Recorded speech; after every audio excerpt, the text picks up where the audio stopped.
Hello and welcome to Dicesylvania. We're a bunch of love geeks from Romania who play Dungeons and Dragons and other TTRPGs in our own authentic and fun vampire English where we sleep on accent. Yes, titties. This is episode 39 of Immortality, where we play this fantasy, grim, dark story. Sometimes that's funny, sometimes that has inspiration from Romanian folklore or other types of forgotten medieval folklores. I am your lovely DM Paul. No, someone misplaced the script. I'm Karla, I'm back. I'm so excited, guys, to be back. I missed you so much. And we have today's players that are fewer in numbers because not COVID, but a cold has made some rampage through our troops. We have, therefore, just blood. Hey! Bogdan is missing. We miss you, Bogdan. We hope you get well. Karina. Yeah. Rux. Count Bear, that is in the other room, coughing. Hope you get well, Count Bear. We love you so much. And Paul. Karla, can I come back there? No, you're banned forever. You left Bogdan without any pants. Several times I've been told. Love? Yeah, I gave him a glove. Okay. There were some complaints. Not from Bogdan, no. He loved it. The other people we don't know. But we're gonna see how the pantless story continues into something darker, because guess what? I'm back at the button, bitches!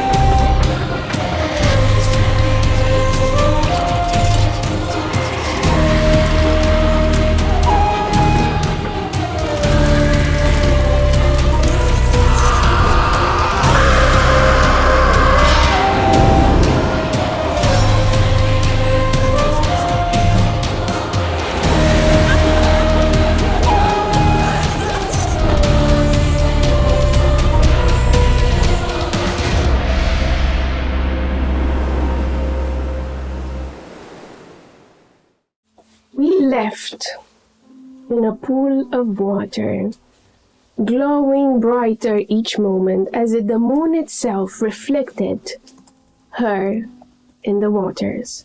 And inside the pool, our heroes, Kate, Adam, Tulrok, Lysander, Jen, and Leo, were traveling from Jotunvik, into the unknown.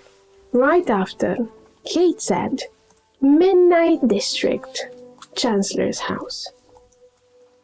And in that moment, when you are all in the waters and the shimmering surface of the pool of the moon, the world fractured. You're supposed to arrive at your destination, right? Midnight District, Chancellor's house.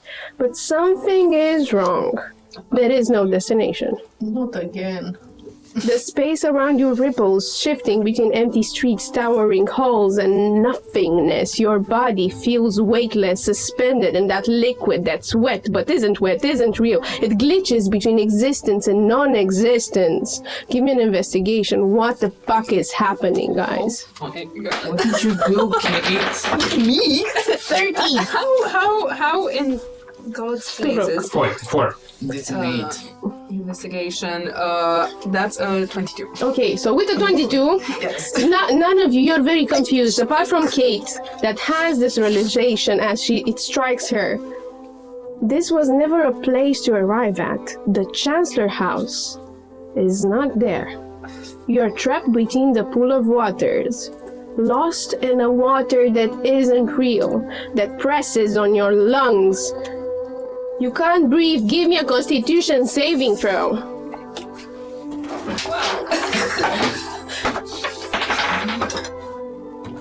16. 18. I cannot. 19. That's natural 1. Okay, so for a natural 1, you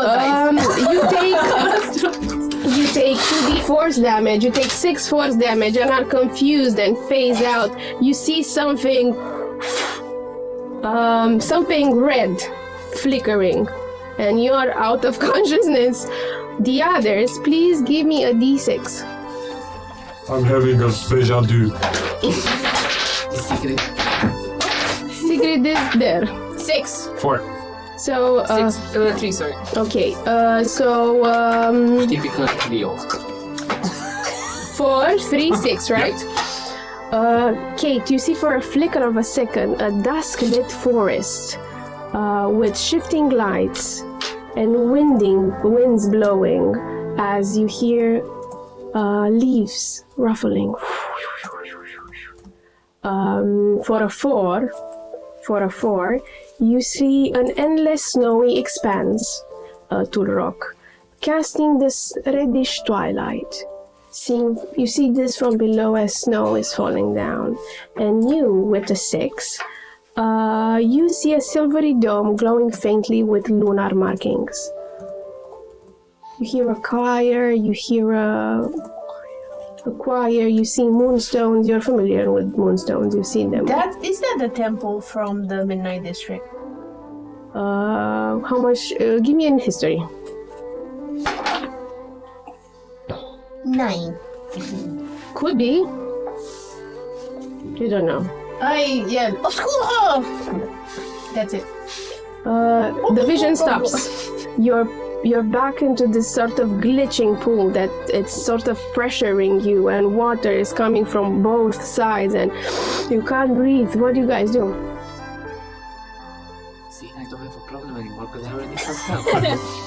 I go take Leo, and I'm about to share our first kiss as I breathe air into his lungs. Him half collapsed, exactly how I imagined. Medicine check. Medicine, I'm good at medicine. Don't push the ribs too hard or the chest because it might be. Dirty 20. No, jeez. You're back. What do you guys do? Fast, I and try around. to What do you think do? of Luna and try to channel her and think of the Midnight Chapel where I first traveled through the pool. As you think of it, you give me another constitution save. I will try to use Luna's cantrip, the Lunae Nocturnal Grace, to try to connect with her essence in a way to see a path towards. Because we are clearly blocked. Constitution save. It's a 7. Okay, you fail. And unfortunately, you take less damage. You take only 5 force damage, but you're not. You're confused. But before you get confused, you see a silvery dome as you think of the Midnight Chapel, glowing faintly with lunar markings, moonstones, a choir. You see clearly the first place that you were near a pool basin, a pool of the moon basin. 9. You take Oh, thank you. 9 force damage. You can talk. My lips are pressed against yours. Oh. 9 force damage as you get confused again. But you see again, as you try to channel towards Luna, you see clearly the silvery dome glowing faintly with lunar markings, moonstones, a choir. You know you have been to the Midnight Chapel several times. What do you guys do? Do I still see the snow, or that was It just was a for a person? flicker of the second we're back into the pool. Try to catch everyone's hands, like make like a Power Rangers Power gather. Ranger gathering. Get all them hands together and jump towards the Midnight Chapel. Okay, give me a strength to see if you catch everyone. Strength or athletics? Athletics. 18. You catch everyone and you jump. And you plunge out of the basin as the world shifts around you. You barely had breath, but you being made of matter, you had I more. don't need to breathe. No need to breathe. I don't know why I made you roll. But you two made of I'm matter. not there. I'm there to talk. You two made of matter were obviously more resistant than these two as you plunge out of the basin and you emerge in a silvery dome with the moon phases above from going from full sun to full eclipse, full moon. And inside you see grading moonstones just ornating everything, and amidst this ethereal glow And there's this ever-present midnight choir that sings so beautifully and enchantingly. The sound is coming from nowhere. But compared to other times you've been here, there's no one inside. What did I do? You can't even trust pools of water anymore. Oh my god. What did you do, Kate? I panicked. You did I don't know. well enough. You brought us here, even if it was Oh, Jesus. not as smooth as we expected. And Leo raises up and helps Jen up. Because she doesn't need to, because she's a strong independent. And looks at the moon phases and starts to say a little prayer to Lunai, and then look at the group back and say, it shouldn't be this quiet. Where did the choir disappear? There was a choir in my vision. There were people darker. here. You heard the choir, but there were no people. You still hear the choir, but still no people. I go towards the source of the choir. Do you think it's coming from outside? It's coming from the walls. I go and check the walls. Give me a history. And while you are doing this, you see Leo putting his head at his temple, holding his eyes closed, and says, I sent a message to Grace that we are here. Good. I start humming the tune.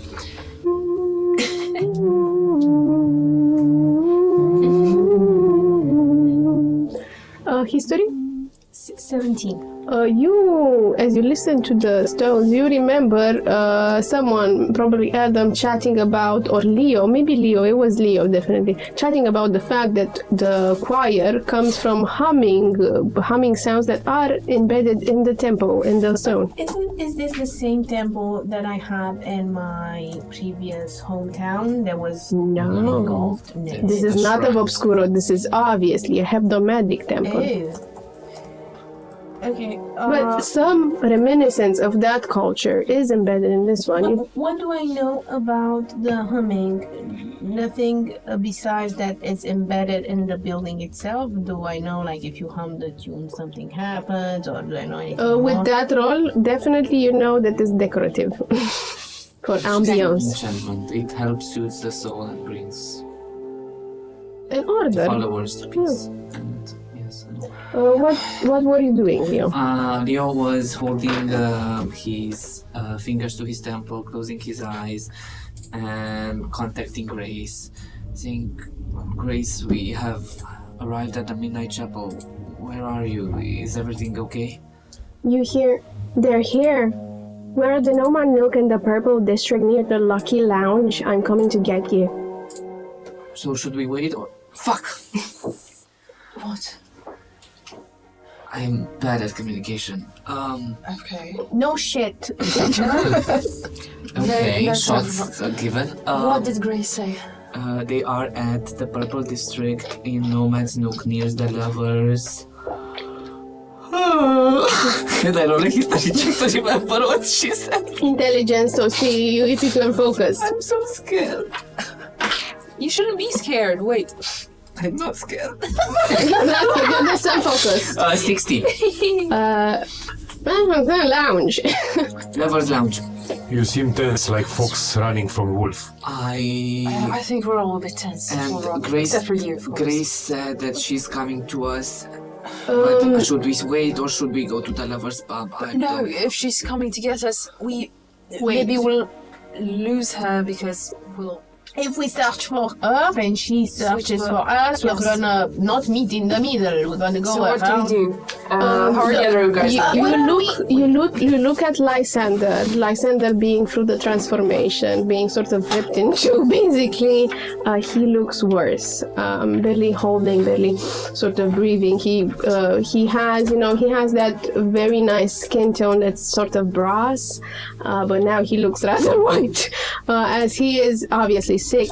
Adam has sort of squeezed all the power within him, and now his light is also dimming, so the boys are quiet behind this.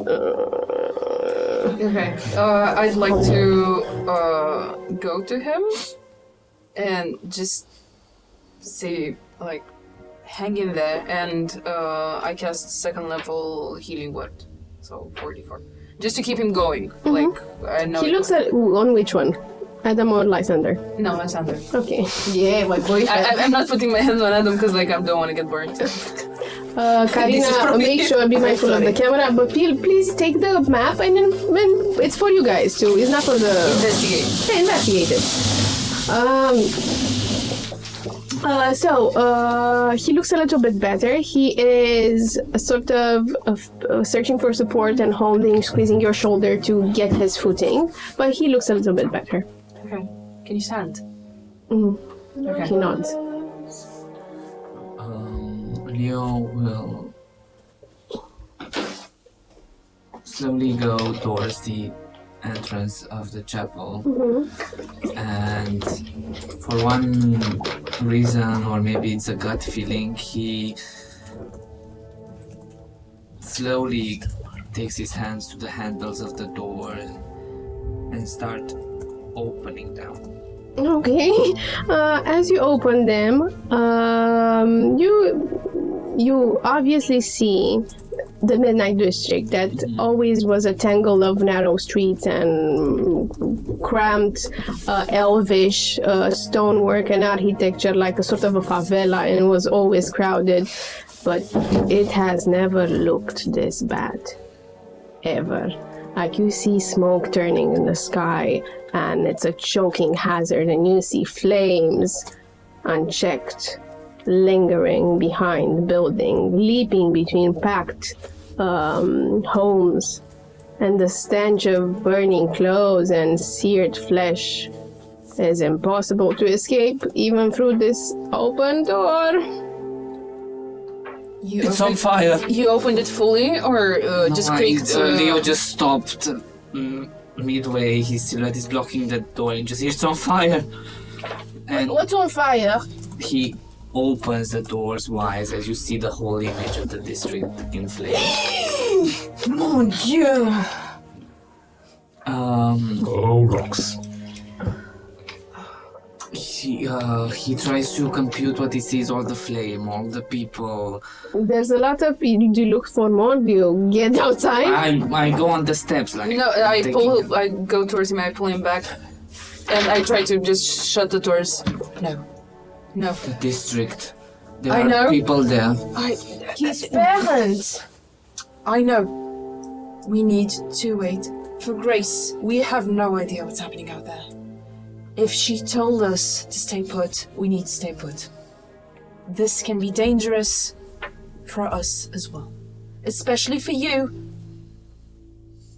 the Chancellor of this area. Let's just stay put.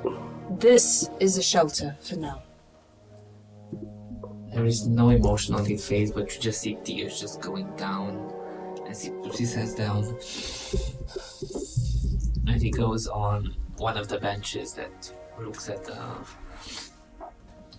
creature's area and just sits down. I go next to Leo, give him a little bit of water, massage his arms, forearms, and his temples, and tell him everything is going to be okay.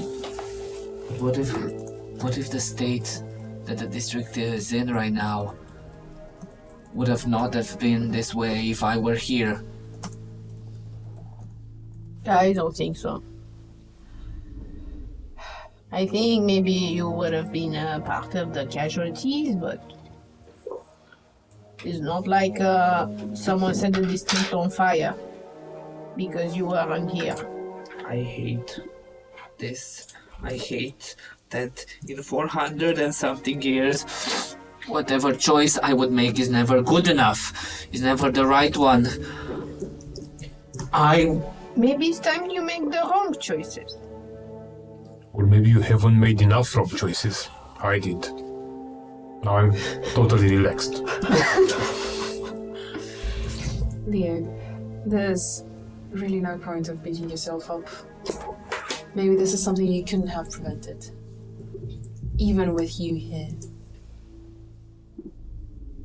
But maybe there's a chance now that we are. Maybe there's a chance to stop it. It's just... I look up towards the sky. Is it dark outside? Is it night? Do you see the moon? You see the last flickering lights of the 6-hour lasting dusk dawn. So as it's obviously transitioning through dusk towards midnight, it's around 9 o'clock. Okay. But do the flames also outside, do they... Give me a perception. Okay. As you look on the windows or where? On the stained windows. So whoever is looking on the windows, give me a perception. 11. Okay, fine. I will try to do that. 11. Let me see the point of view. 27. Oh my god, you are looking through a crack in the window, actually. It's not a No, window. I actually take a piece of this stained glass, like take it and put my eyes. Oh, you magnified. 27. I'm trying to find out where Leo's house was. To see if you have a... It was here. It was there. Where? Here Near in the... Midnight University. Yeah, it was close to there. I remember Firefly Park. Yeah, Oh, yeah, this is the Firefly Park. This is the... So basically it's very easy to see. Look, this is your house. I'm sorry. The big one was your house. It was the big one. It's the fire park.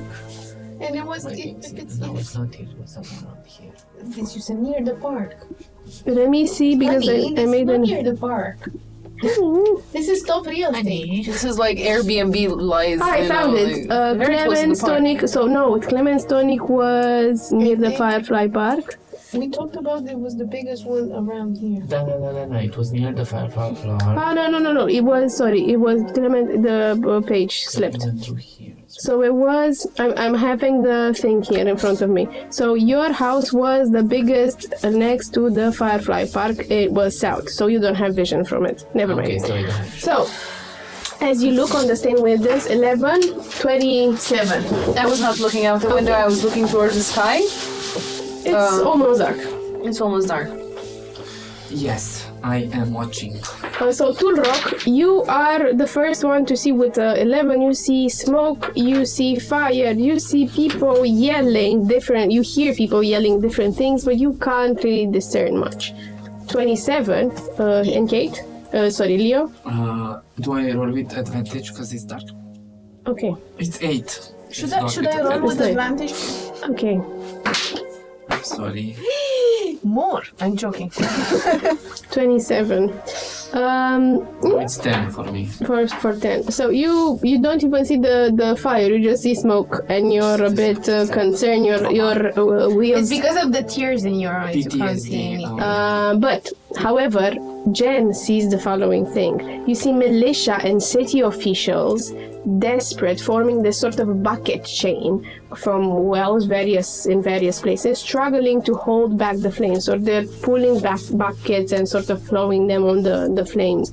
And you see other people dragging the injured locals towards makeshift medical stations. You see exhausted healers moving body to body. You even with that 27 see the Chancellor Manor, and you see that it's guarded by several officials from especially the Hebdomatic Order. You see the robes. And you also see Did there's something bad happen, or they need to secure the place? 27, I don't know. With the 27, you see it guarding and carrying stuff outside. Okay. You don't see what. Carrying stuff outside. And further down the street, you hear a rising fury. You see a mob of humans gather. You even see placards as you watch in the night, and your sharp vision sees the placards as you hear the muffled mob. You see, take down the treacherous elvish king, bad omen, herald of the end, half-breed, human supremacy. And you see guards pushing different races that are not humans and half races, like pushing. So don't freak out, guys. Everything will be okay. First, I tell you exactly what the DM said, and tell you I will be back. Just wait. No. And I do Stop. disguise self. You Stop. cannot stop me. I'm very fast. So Whole person you so hard right no, now. disguise self. I'm gonna become a human, and I'm gonna go help. Do you hold person? No, please don't, Leo. Yes, I will please break do, up with Leo. you. So I will go and help the elven kin who is obviously dying and not getting medical attention because I also have sanglant and clatan. So I'm gonna just go and try to heal midnight creatures. Okay. Give me a stealth to see how well you blend in with advantage. I cast disguise self and I choose stealth. Man, but you have to act like a human, you know how to act white. Sorry. What? Jen is very pale. I have you know that. But you're not human. You're not. So I'm not very stealthy. I rolled an 8. Okay. With she slips on the steps. I have chainmail, so I obviously make noise. Yeah, you make noise, but there's this human-looking person with an obscurite armor that goes and I don't have obscurite armor. You I don't? have the guard. Actually, yeah, you do with the guard armor and goes and help nocturnals, and you see other members of the hebdomatic order passing by and sort of whispering, "Why are you doing this? Stop doing it." Yeah, girl, like stop. They're worse than you. Like go help your kin. And Everyone is. I fake an accent. Everyone is deserving of deception. Get to the chopper. safety and health and life. So deception, Sissy, man. 6. How do you roleplay that 6? I said lamely what I just said now because wasn't that And at cool? the end you said, of course. No, I'm like everyone is deserving of life. They sort of start eyeing you. You manage though to save a couple of elven kin as you give them Sante Clatin. Sanglant. Sanglant. So how many can I take out? I have only 3 left, so I can help 3 people. You help 3 people, but then you get overwhelmed by the pressure. And I also can roll medicine if you need. it's okay. You can roll me a medicine. You stabilize a few people along the way as your companions hold in the church, the midnight church.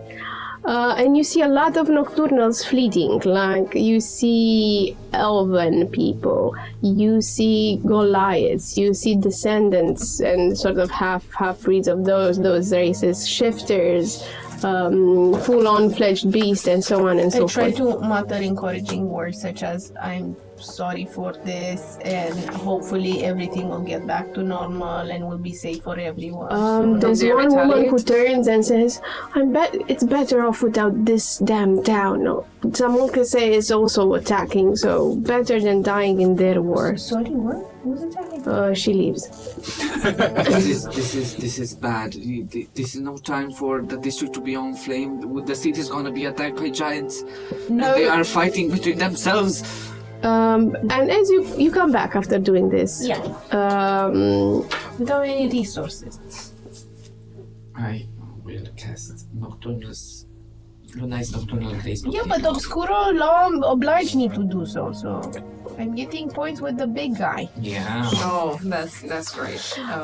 and after waiting half an hour, you hear a knock. I knock back. Perfect. Yes? Oh, it's Grace. You can open the rock. Grace enters, a cloak covering her face, 5 other cloaks being brought back. She starts hanging you cloaks and says, It's very bad. We need to be very quiet. I would recommend getting your armor in a sort of in the tapestry or whatever. We need to be very stealthy. Okay, take out. What's going on there? I think it's better to discuss it in a safer place. Okay. Everybody's gathered. We are at the Nomad Nuke. Monkey's not in sight, and we managed to get inside. I look very suspicious at Grace and say, "Prove that you are Grace indeed. Tell me the first time we met? Where did we meet? The first time we met, you were at the gates outside near the statue of Lucius, and you were we confused you with other people. Okay, that's very accurate. Why would this not be Grace? Well, how about you prove me your Jen? Guess what's in my pocket?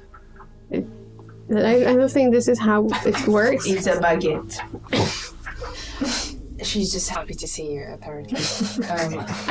I have no time for baguettes. Obviously, your friends are dying, and she points towards this Lysander and Adam. Adam, what the fuck happened to you?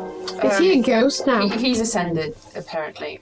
Also, I think that cloak, He's not gonna sit. it's not gonna... No. He's gonna be a beacon of light. Maybe, Adam, it would be best for you to just take to the sky. Go in the tapestry. He also will burn my take to the tab- sky because it's nighttime. There we go. It's nighttime. Okay, take out my shield, my what the fuck? Armor. Armor, and put the leather one. I would like to disguise self. Okay. Regular human, no more... 20 elf years. Yeah. Yep. And put the cloak on. Close it. Mm-hmm. I put the goggle on as well. It looks like a crop top. We're gonna That's like a very tight t-shirt, like to the belly. She takes more blankets and clothes and puts them on top of you and sort of said, maybe you have to hunch more, maybe you would seem like a fat human. But like strong and fit. I'm not fat. You are, but just for the purpose of us hiding. You can go on your position. Knees. Knees. Oh, just The dwarf The stands. dwarf stands, stupid. just crouch down. Like and... Edna. Okay. This is a dangerous time to be in Green Spring. And you exit. She sort of mutters and eyes you to and makes sense, so you shut up. And you go around. Do you want to see something? I want to see something. Yes, you want to see your I want manner. to see if we can go closer. When we go close to a street, Leo would stop for a few seconds, take a glance at his manner. After Grace agrees, and she sort of takes the long way on various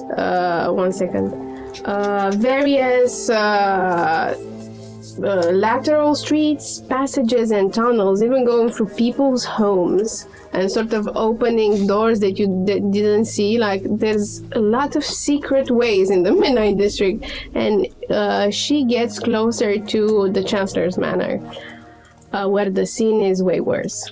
After you went through burning fires and mobs that obviously are uprising, and people who are scarcely running for something, people who are sort of sending pamphlets and sending them towards sheltered location, you don't understand why.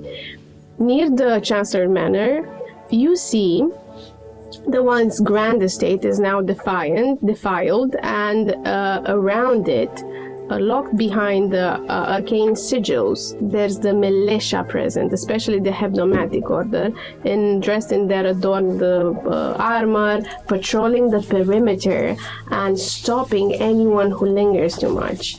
There's purple and gold magi moving in and out and carrying all sorts of crazy shit, like spell tomes of dubious textures, sealed jars with eyes, appendages, or worse. More disgusting and disturbing things like flesh-bound constructs stitched together from limbs, eyes, broken bones, disfigured limbs, eyes, and then you see a child being carried with a cloak on top, and the child says, "They forgot me in the room of the no touchies." Oh my god! Is that Timmy? No, it's a random child. Oh, And why so many kids? it's just one child. And that's it. Then the guard sort of eyes you, and you have to move out of the way. And further, yes? I cast again disguise self that apparently modifies, including your clothes, armor, weapons, and belonging on your personal look different until the spell ends. Okay. So I'm gonna disguise as one of the hebdomadic order. Okay, and do what? You get yourself in so much trouble. I just go and pretend that I'm busy, carry boxes while I go around them and listen what Okay, happens. Prison break for Jen. Cool. So Jen goes infiltrate of the other people with a Goliath sort of set in the street, and Grace says, "What the fuck is she doing?" And you go inside. What do you want to do? And I don't want to go inside. I want to go next to militiamen just to listen. So they're carrying a tome made obviously of human flesh, Okay. with weird writing that you can understand, and you hear the Miloșan men talking to a magi, saying, "I don't know what they did here, but what the fuck? Who the fuck lived in the Chancellor Manor? And that Cassio dude, we need to get him." And yeah, did you know that the Chancellor was in this league? This is so beneath him. I'm so glad they replaced him. They replaced him with who? I wasn't up to news. They look at you. Give me a deception as you pretend to be their friend. Oh, Big Joe. Who did they replace them with? I rolled the one. So the magi turns and says, "Who are you and why do you dare to speak to someone on your upper I'm rank?" sorry, boss. And I go quickly with my box, put it down, and As then you go, someone says, "Check her ID." Is it night outside? Yes. I would just pass in the night where there's no dim light and it's completely darkness. I am invisible. Okay. Give me a hiding with disadvantage, and I'm gonna roll to perceive you with What's a hiding? stealth. With disadvantage as well. I rolled an 8. But I'm invisible. It's okay. Invisible people still make noise. Like, With disadvantage, a stealth. maybe they will spend 15. Okay, you are very fortunate because I rolled with disadvantage and I rolled a 20 and an 8. So you pass. Where'd she go? I don't know. I wish I had more energy to assist her. My house is Fucked. probably gonna be used against me. But probably, since I see a lot of non-humans are being targeted, they're gonna be saying, "Oh, look, a Chancellor's house has these creatures in it. He's a non-human. Haha, this is why we shouldn't kill non-humans." Jen probably disappeared. Castiel fucked up my house. Where are my parents? I don't know. I come back. Okay. You come back in the middle of the rant. And I say exactly what happened and what I found out. You've been replaced. Who? I tried to find out. I wasn't good at lying. I'm very honest. How Why much? do you keep sneaking off? How Do much? you think if we need to rescue you as well, in the midst of all this shit going on, you put yourself in no, shut up. You put yourself in danger, not thinking about the Grace rest. comes and does what he does and worse. You're fucking stupid. You know how much strain is on the city. Fuck off! Hey. Fuck off! No, you fuck off. Just think of other people other than you and Leo. When did you guys ever needed to rescue me? I'm very stealthy. I came up with information. Yes, I am with her. We can rescue her. Big diversion going on. No, we won't rescue her because we need to focus on the bigger things. Grace, let's go. Let's reconvene with the others because this place is a shit show. Thank you so much. Jesus. Lunai. You ain't Lunai. Let's just go with the group, see what happens. So We're going with the group. I tensions. just want to find out what happened It's to the okay. house. But the DM is telling you it's okay. In game, this is what happens. Okay, So fine. I'm going grumpily with them, like on the side, in the back. No, we don't have chocolate to give her. so there's a I tell Leo, don't worry about your house. My house got eaten by my friend. Oh, Thank you. okay. So It did you seems eat like your... we have a lot in common as non-humans. Yes. I also don't have a house. We were plucked from 400 years ago. We don't have a house. at least you have parents. I don't, actually. Well, There we go. We do have something in common. Well, everyone has something. I want to be a happy family. Yes. Oh wait, that Please was give me a stealth as you go and bumbling around the way. I'm giving everyone the silent treatment, so I don't think I should great. roll for stealth. Everybody rolls for stealth. Good. Okay. And who is shouting girls me with disadvantage? It's a 12. Okay. I'm shouting, so. Jesus Christ. 5. So Turo gets some point for guess to, I assume, for guess to do the dwarf stance or... Yeah, I just get tired of it. and you, Oh my god. give me a percentile die. One of you. You should go for it. I saw love 70. 70. 70 what? And 70? 70. The naughty. Okay. The naughty list. So, you go and start shouting, and Turo rises up, and you stop in front of other official dressed people, but not in purple robes. This time they're dressed in the green cloaks and with the tree, with the green screen tree on them. And they stop you and stop other people and give you flyers. And sort of conduct you. There's this man with a walrus mustache that says, just go there, you find shelter. I know this is very inconvenient for you, but you need to go and find shelter. Can you fight? Oh, I see you can fight. And he gives you a sword and says, you can go over there and ask for John. He will put you in a detachment. He can fight, he has leukemia. Give me a deception. I'm posing as a human dressed in a domestic robes. Male or female? Female. Okay. I made And for I this say- 20. Oh, I'm sorry. He takes back the shot. Just go. I know We it's. need to take him to the Oh, you're a Jovicial man. district. You can fight. I'm his doctor. He's very contagious. I need to take him to the Jovicial district quickly so he doesn't spread around in all this Oh. madness. He puts his hands around his walrus mustache. I'm I said- escorting them because they're, as you see, nocturnals and all human creatures. They're But everybody's fighting now. Don't mind the others. They're very. fighting what? I say, very bad, Doctor. Look, I'm already bald. Fighting what? What I tried, I told you there would be consequences to the medication. He leaves you a couple of flyers and gets back. And I'm going back to you. Fighting what? What? Fighting some orcs is coming. What's coming? The Red Kingdom. Where are you living? Take the flyers and don't spread that shit around. We have already enough misfortunes. What's on the And on the flyers, you see, find the nearest guard for safe evacuation. And there's like this spreaded sheet. If you can fight, go to the barracks.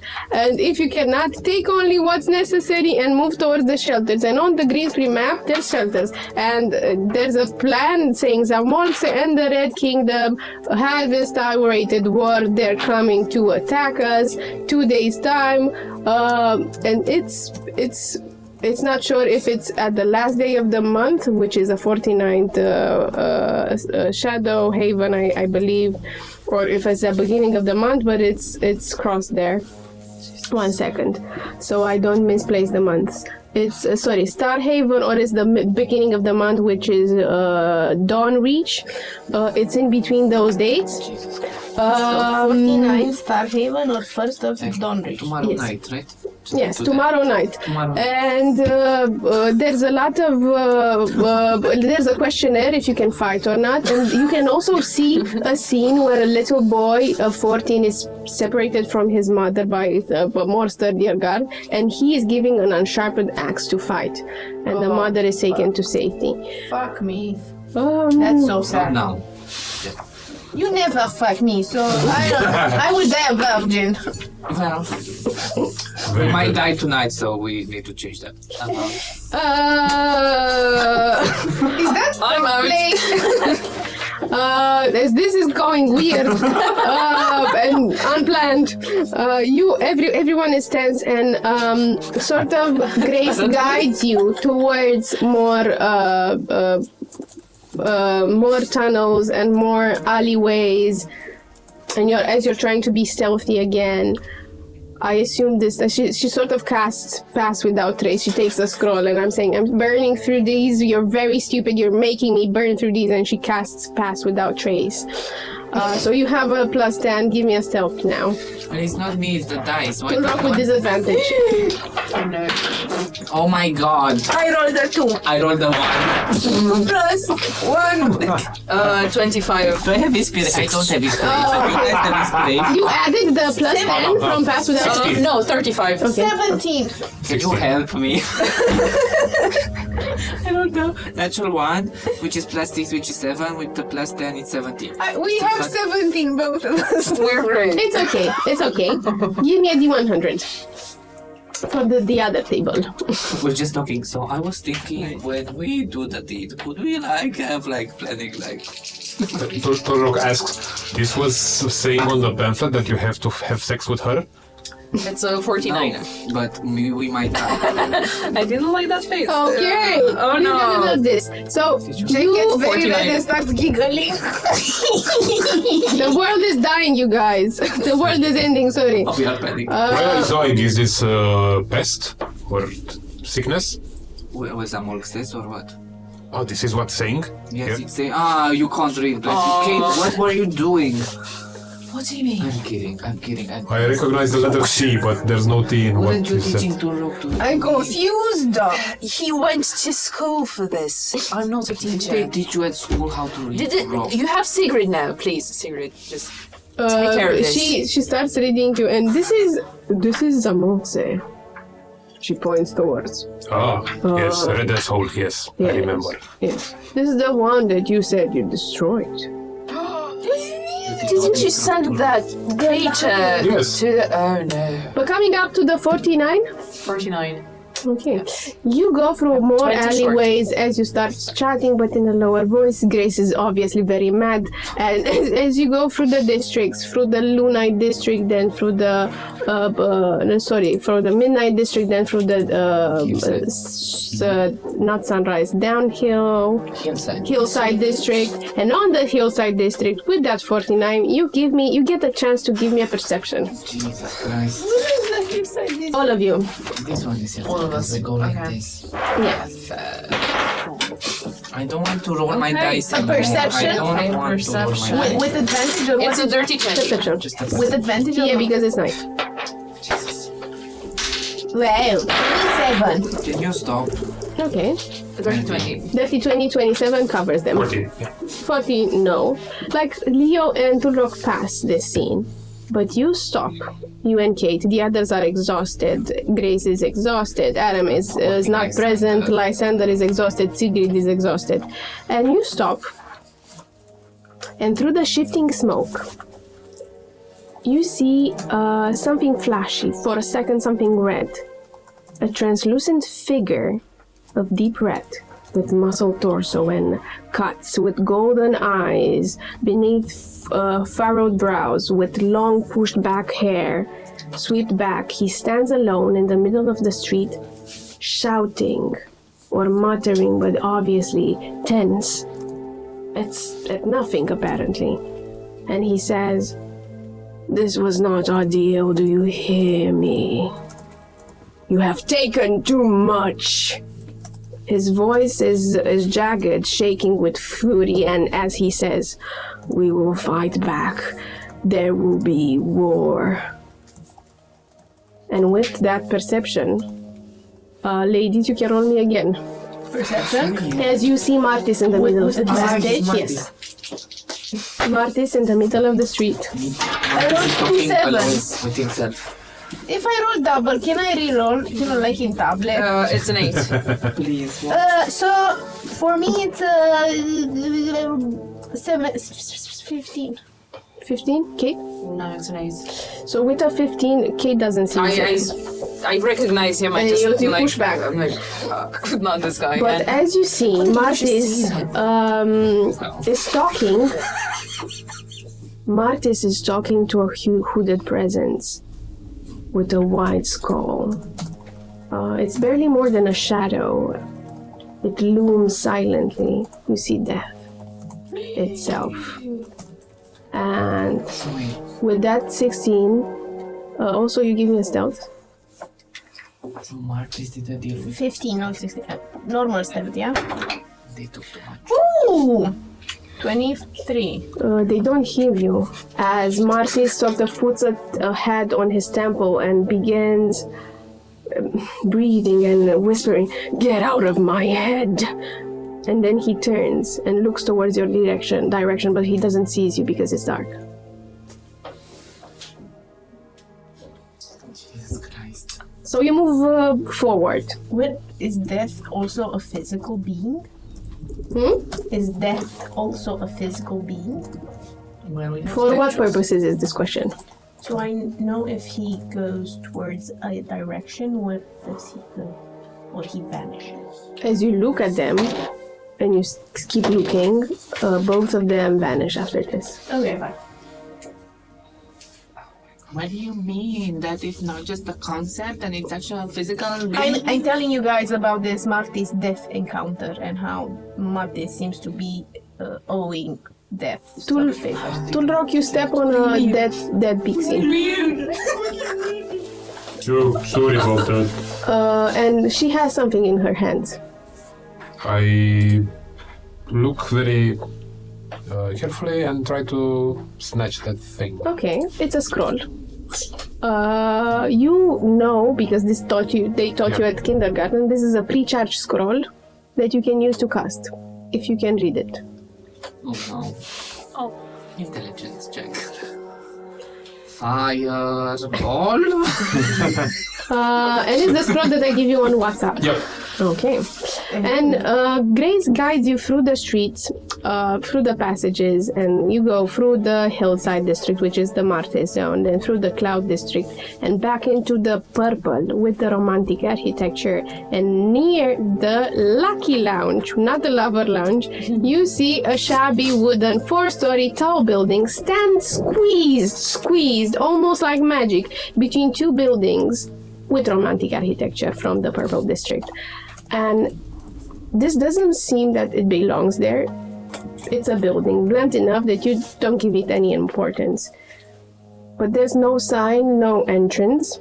And you see Grace going there, eyeing you. And she starts doing this ridiculous dance and song. Sure, this is here, and sure, yeah. It starts like moving. You don't even understand the words. They're saying mumble words. Give me a perception. All of us? Whoever wants to do this dance. 18. Natural 20. Natural 20, so 18. 23. 23? For this? For this, yeah, for looking Kate? at Grace dancing. No, it's Look at an those 8. So all apart from Kate, the three of you, you see that as she dances, she eyes you, she eyes Kate, she feels sure but she's tired, and she slips and presses a button and the door opens. You all three of you have seen what the button is. So this was a distraction to... Yes. So we want... Insight. 10. No. The button is the ending of the dance. Try to register The the... door is already open. That's fine. I try to register the moves in case you... Helpful, yeah. Same. Yeah. I like that. So Grace... I will do them tonight then. Get the room, please. We are trying. Right as we He speak. doesn't have a mansion no more. It's difficult. Oh no, he's poor now. I do think because you're stressed, you're making this a comical situation. Yes. And I will take advantage of it and make it tragic. So as you go through after this ridiculous dance, you go inside more narrow, shifting corridors. And you go through the stairs 2 times, 3 times. Same stairs, circular stairs, going nowhere. And third circuit, a door appears.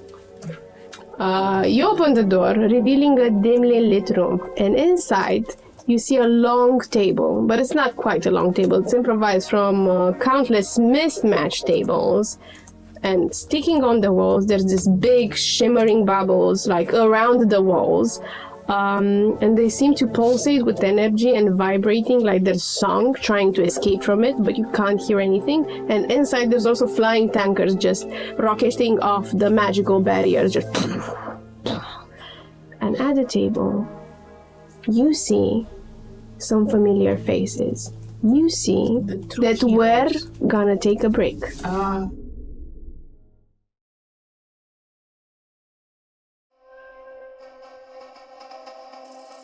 Like and subscribe, dear viewer. Like and subscribe. Not that I wish to imply you've been sleeping on the job. No one is more deserving of a break than viewers, but all our efforts on this channel would have gone to waste unless, well, let's just say your moment to like our videos has come again.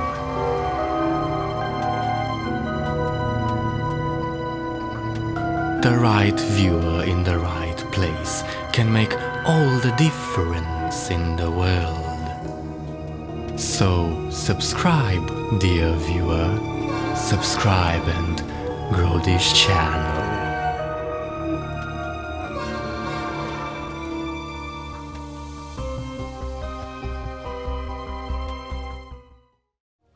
Hello and welcome back. You see, we have a new cast.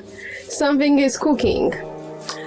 And an hour before the events of the first part, we were at the Nomad Nook, at a noisy table, where Grace sat, put her hand at her temple and said, "They're here."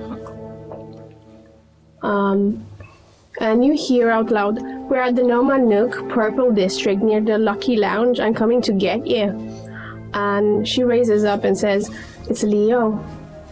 They arrived here. They're at the Midnight Chapel in the Midnight District." Put the sword back down. I'm gonna go get them. Yeah.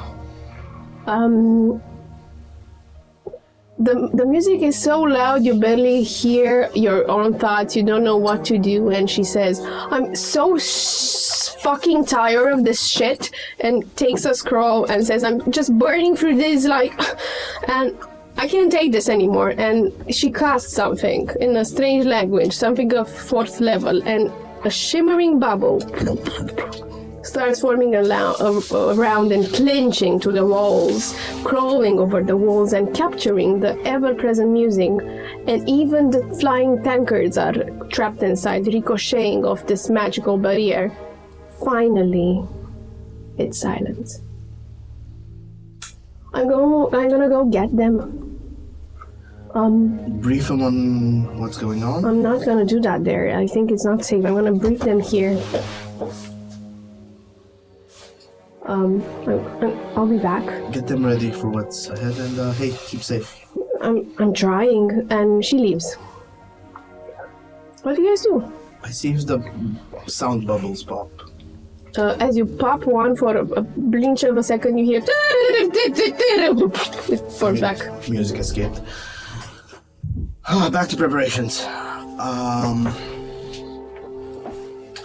Armaments, coordination, intel, surveillance. And as you say this, a sort of purple letter comes flying inside. Is that one of the fancy royal purple letters that's maybe start speaking, or we could read it, and you get this information that I'm gonna ask you to read out loud.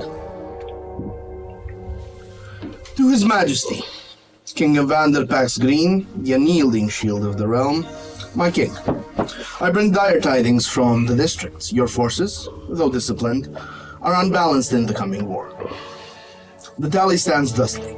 In your direct command, we have the 200 Royal Army soldiers of Marthis, steadfast in their loyalty. That's the Royal Army you can probably count on actually following direct orders to the letter track. Otherwise, there's 50 Royal Guards of the Palace, unwavering and true, the actual Palace Guard. We have 200 Venoris warriors and 100 Venorian mages, fearsome and disciplined. That force will have to be gently managed. So we're looking at a 550 total with some magic. Beyond the reach, we have some scattered lunar remains of some 40, including warriors and mages, emancipated from recent happenings to midnight. Mercury diplomats Corps technically could still help, but they seem to be lying with the Cloud Chancellor, who is not in full array with what we're doing. Jovician mages, 20 will gladly follow what's left of them. 5 Saturni mages, these death mages can have a great impact, even if it's just 5 of them. Of course, we're down to 5 of them because of the situation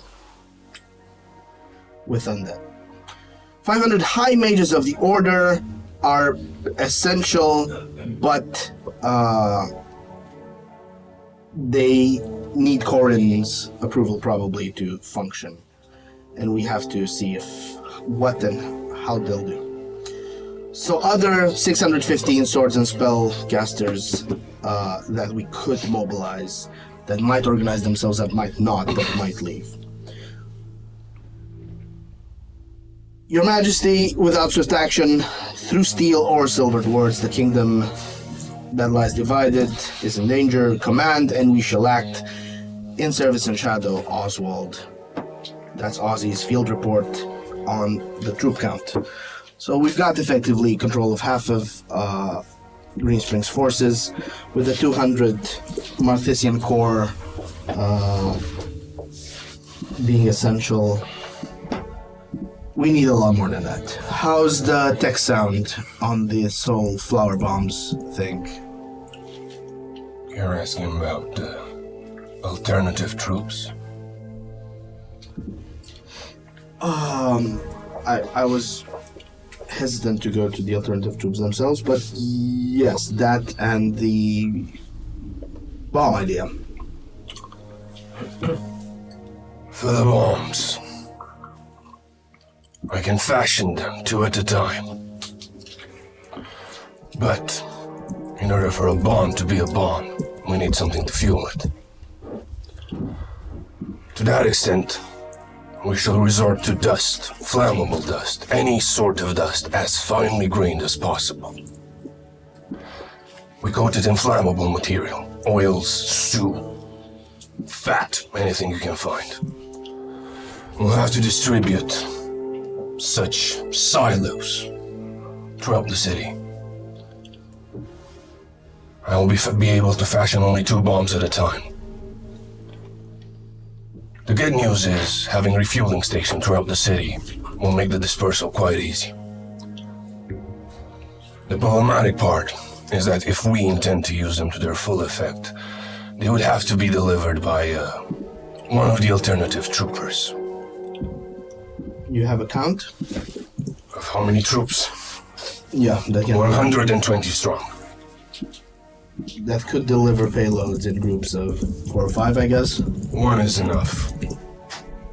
It will reach its target no matter what. The rest will need gear. Armor, weapons. You give them to me. I'll see to it that they will use it. They're dead. Question mark? Their base is dead. What will come out will be... Well, it will be very much a manifestation of, one could say, life. So, in order to fully explain what we're having here, when the undead calamity occurred in the Saturni district, as you know, we managed to put a shield on them. It essentially stopped them in their track, didn't quite destroy them. We had a month to deal with the situation. So I co-opted the help of the city, and of course Shadowfall and Hilden here, to eliminate as many of them as possible and gather what remains into this lamp. Their essences, you mean? No, their very bodies. You've got 120 guys in there? Yes, currently dead. How we're gonna put them out is gonna be tricky. We're gonna need time to prepare for that. The spells that bind them, if they would be let or simply reanimated, they could potentially turn back to the control of whatever pulled them from the Sabbath waters. So, we're gonna do something a bit cheeky here. They are powered by emotion, regret, death, anger. These souls were not properly taken care of. So we're gonna latch on to that. We're gonna bring them more as ethereal remnants.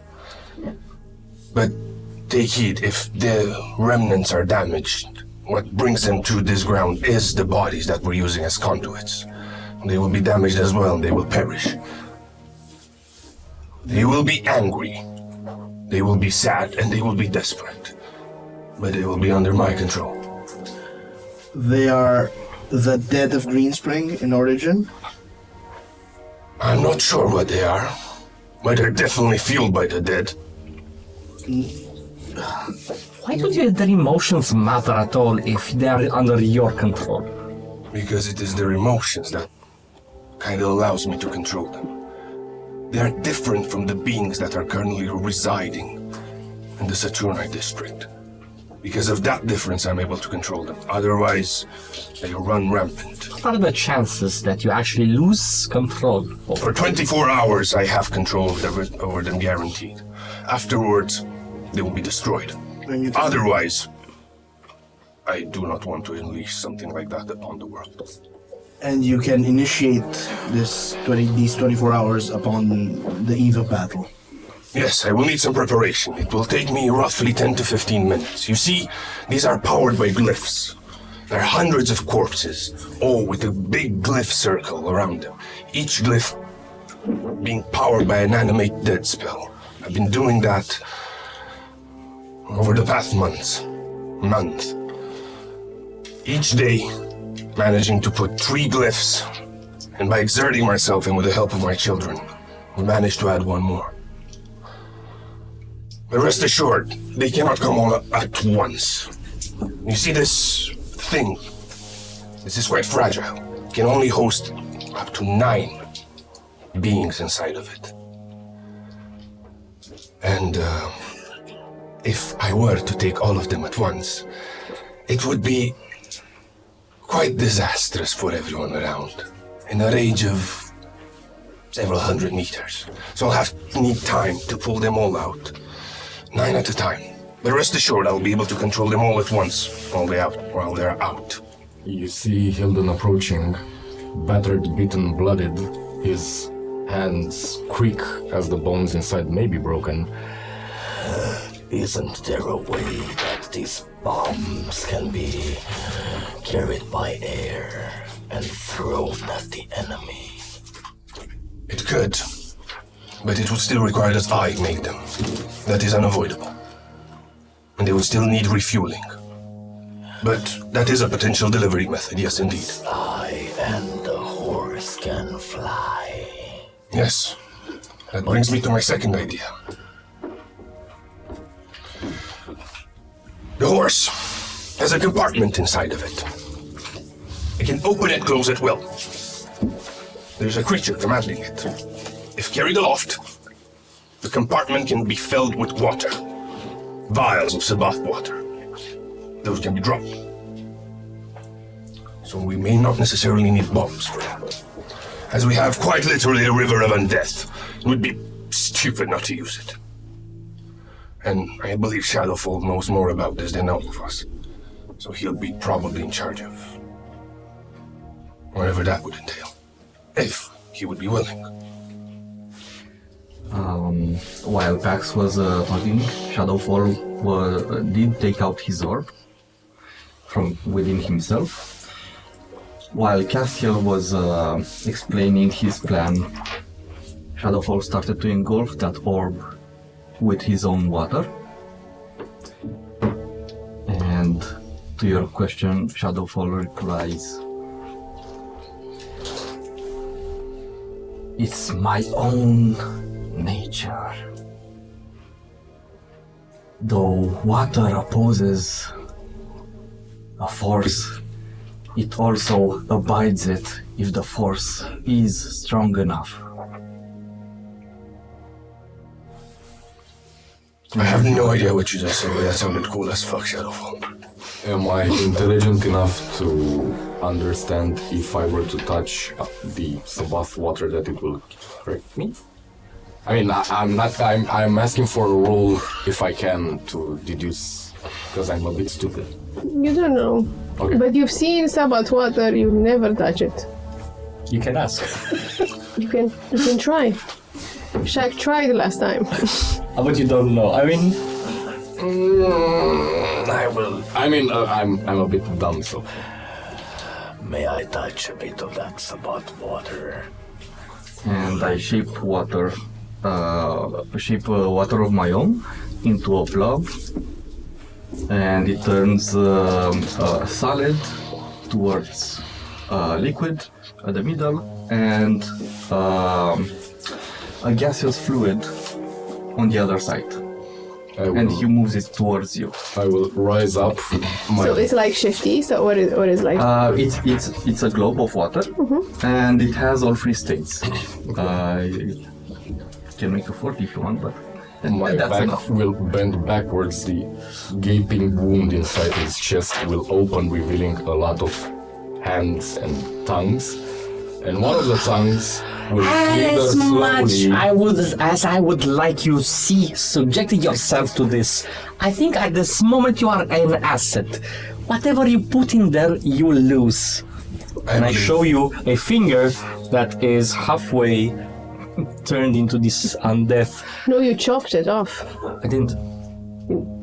Yes, It stops spreading at one point. It stopped because you chopped it. No. I did a marker. I did a scar on it, so just to see if it goes forward. Then it's spreading. Like It's spreading? if you don't chopped it, this is what I understood. You chopped it. We have also to correct the book of recollections for that. It's not chopped, just so you guys know. I just put a marker, so if I saw it spread even more than that, it was chopped off. So it's chopped off. So in reality, it was chopped off. I go like this and I correct my speech. Whatever you put in there, you will lose. You mean like this? Yes. He looks towards Castiel. Hjelden, I believe if you want to experiment with that, you should be in better condition. I'm not opposed to experimenting with your body. All kids do it, but... May someone tend to my wounds. Yeah, I will. I will after this is over. The tongue goes back in. So you don't touch it with your tongue. Shadowfall will try to encourage you and say that you are. I will touch the water! You are possibly more connected than I am to it. But just the tip of my tongue. As you touch it with the tip of your tongue. You no longer. Oh. The tip of the tongue rips from the other part of the tongue, and it sort of floats on the water, and you have no control over the tip of the tongue. It doesn't dissolve, but it starts crawling. Like there's this tiny molecule that starts crawling on the floor. I have a lisp. I'm not speaking from my mouth. It's moving on the floor, a piece of him. I collect it. Okay. As you put it in a jar, it has its own accord, and it starts like pushing through the jar, trying to push out of the jar. Good. Good. Continuing experiments even in the face of death. Great. Congratulations on your forces, Bugs. In the meantime, I also desire two things. First, the Martis soldiers, the Royal Guard, 200 strong. I don't think. Are they your most loyal troops? They're the most disciplined, sizable force you can count on to actually do directed action. You will have to coordinate with the Marthisian Chancellor. But yes, that's the best tight command you could act on. More like I was wondering of their loyalties. We need scouts in order to see where this attack is coming from, so they must be drawn not from auxiliary forces. They have declared to follow the throne in the defense of the city. Perfect. I will need to speak to them if I have the opportunity. Also, second thing, there is someone or something I can bring in to help us. Something that I am very sure that they would have no interest in either the occupation or the destruction of Green Spring, but they will be willing to fight for it, given the proper incentive. And what is the inevitable, horrendous price we later find out? Nothing that For will their help? affect anyone other than myself. But I have a plan for that too. If you can bolster the Martesian forces with your mysterious help. Not mysterious, just imagine more of me. You want to... I can't. It's definitely not as horrible as... And I look towards Shadowfall, I do this. Then I look towards Hilden, I do this. And I look back to you. Sounds good. As long as they don't make people disappear. I would never. Castiel? Query. These explosions. Yes. Perhaps it's easy. Perhaps the enemy is outside the gates, and we bring the explosions to them by payload or sky. Should the battle come into the city streets, what is the range of these bombs? Are they... I'm asking about... 20 to 30 feet. And I think this is a great moment to also explain mechanically what you're doing, so the folks at home that are geeking out know. Okay, so mechanically what I've done is Karla gave me an item, this city, miniaturized city. Lamp. And, in a lamp. And for the past month, in our downtime, I've been putting 4 spell slots of Glyph of Warding with an animate dead stored inside of it, inside the city, and putting the corpses inside. That Glyph of Warding has a duration of 1 year. So I've just been collecting 124 bodies with glyphs on them, with 3 spell slots from my base and another one from my wizard spellcasting thingy that lets you recuperate up to potentially 3rd level spell slot. Using my artificer specialization, you can create 2 infusions. And I have taken the item of Bag of Holding. Inside that Bag of Holding, I can create 2 of them at any time. And once one is destroyed, I can just re-infuse them. It only specifies you have to have a limit of 2. So when each bomb will be deployed, and the bomb will be filled with dust, which is a real thing. It can cause silo explosions, and it usually happens in, all sorts of rural communities, especially in the USA, where they have large corn silos. And that essentially will act as a fireball spell. Cool. And now it's a good question to also get into the 3 situation. Okay, so the 3 situation, how we made it so that we had the shrubs and the tree itself. But we didn't talk about the 3 in game. Okay. Talk about that and then we come back to the mechanic of it, because that's also very ingenious. Here, Eduard, it's very creative, and I think it's gonna prompt the game very nice for the next session. This for game breaking. Yeah. Foreshadowing. Okay. So, some time ago, during the road from Green Spring to the edge of the Red Kingdom, Castiel would have asked Grace, Shadowfall, and Hilden to accompany him inside of the lamp. Inside the lamp, you will have seen all of these horrific things, and Castiel will have had 4 pots prepared. And he's going to ask something of you. Look, inside of these 4 things, is something that could help Greenspring and all of humanity forever. But in order for this to happen, I will need your help. Especially yours, Grace. Sure. Because Grace is not there. It's a memory, so it's there. You are the most pivotal one in all of this. Now, my children. First, I will need you, Hilden, to give up part of your flesh for this. You see his hand going inside his, let's call it, chest mouth, and rip out a tongue and a hand. Hilda already had it carved out. Thank you.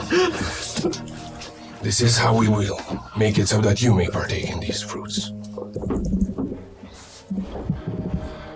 You see that he takes this hand, he puts it, grinds it into a small paste, and puts it into a pot.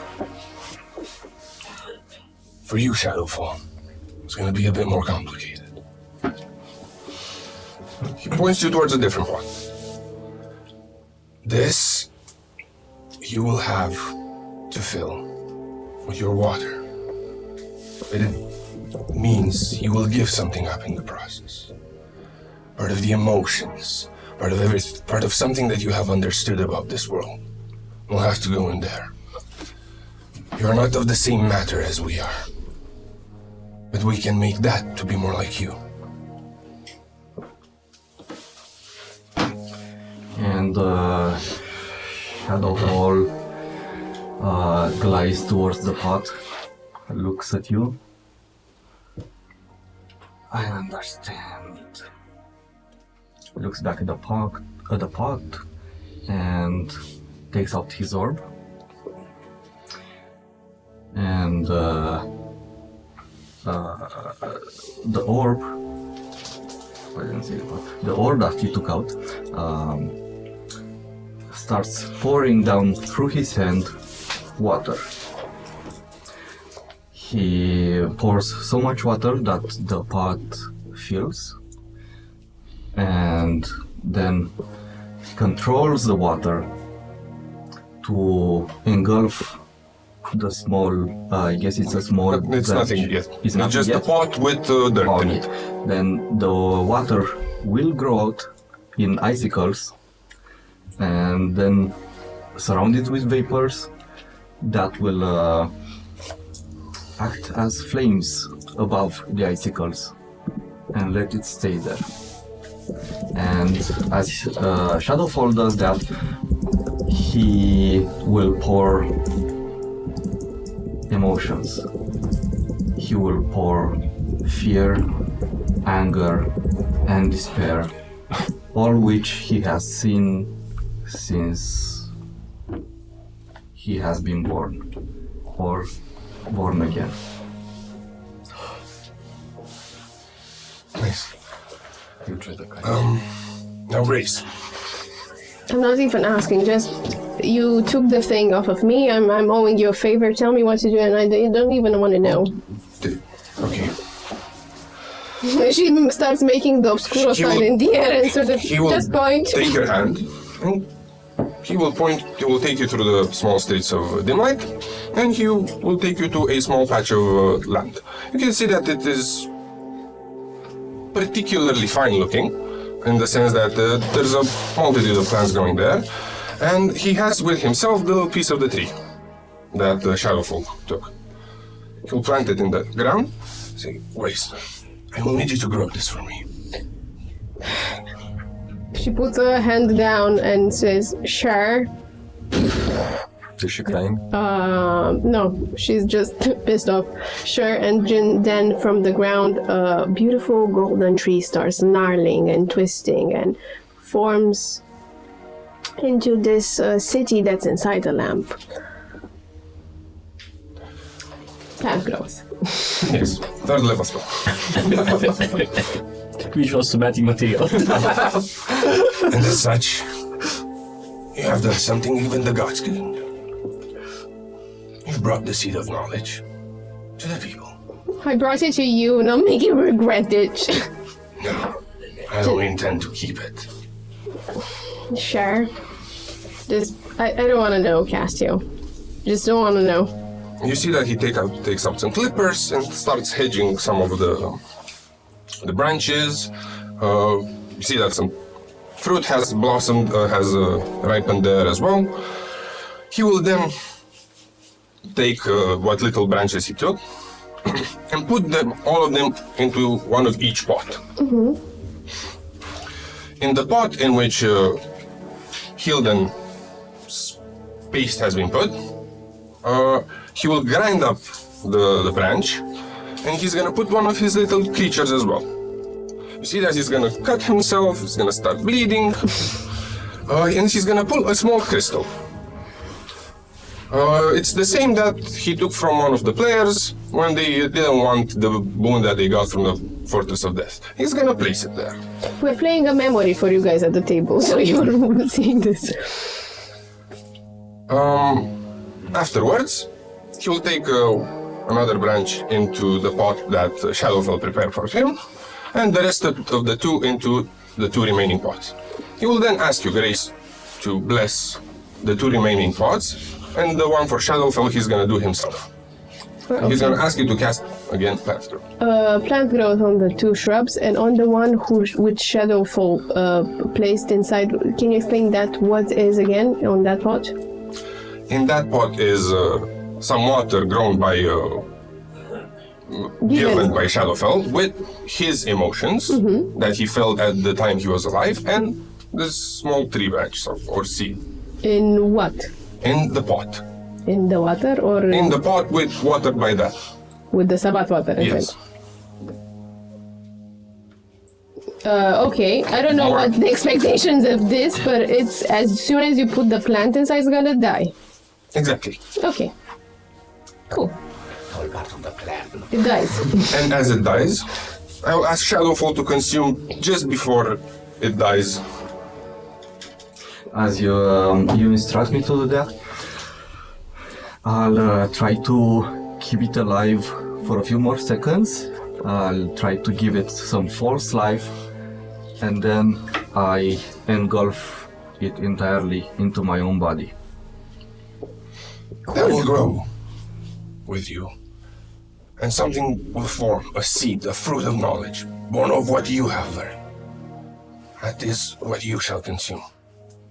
And it shall make you more powerful. And you will learn more of the world through what you've given up. And now, as you look through Shadowfall, you start seeing a small, I don't know the word, Vlastar? Baby tree. Sapling, a small sapling inside him.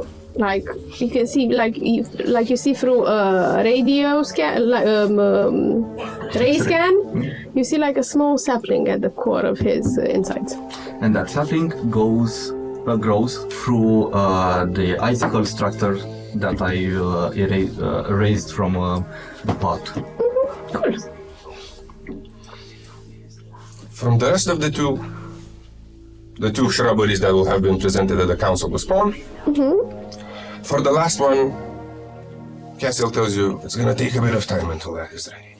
When it is, you shall be able to learn more of this world, just like your brother did. I only have time. Good.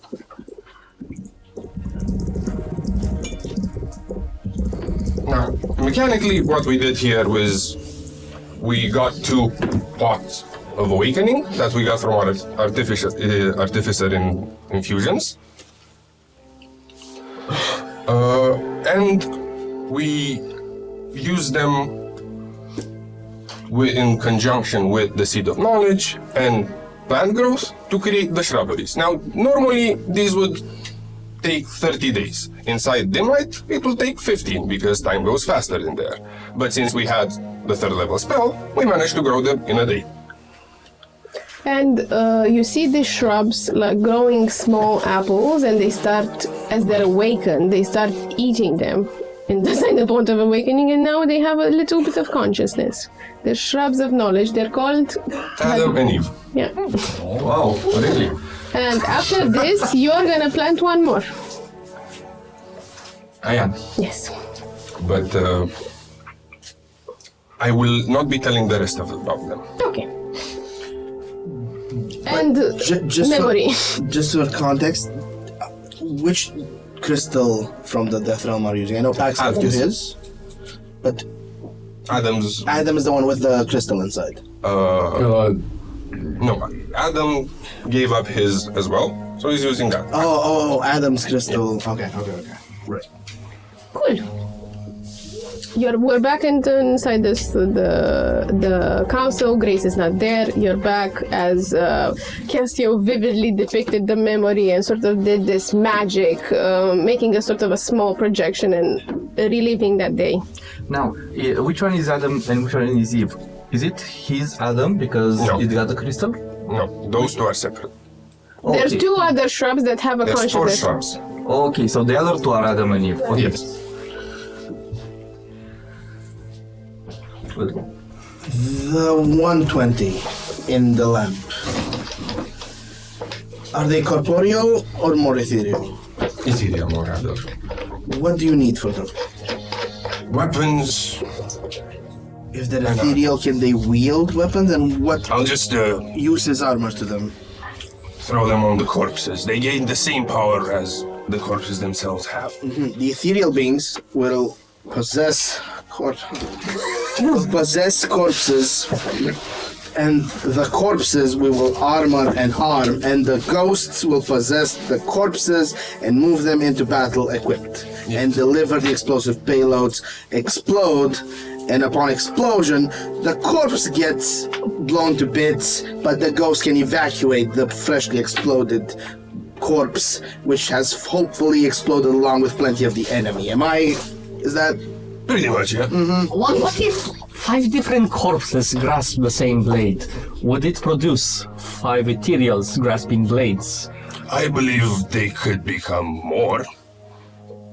There are variations to this, shapes they can take. This is very much uncharted territory for all of us.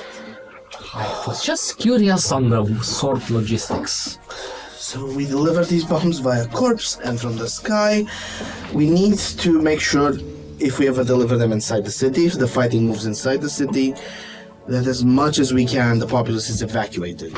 I would have expected that to be a prerequisite. How does the populace evacuate if we are under siege? Are there any underground routes?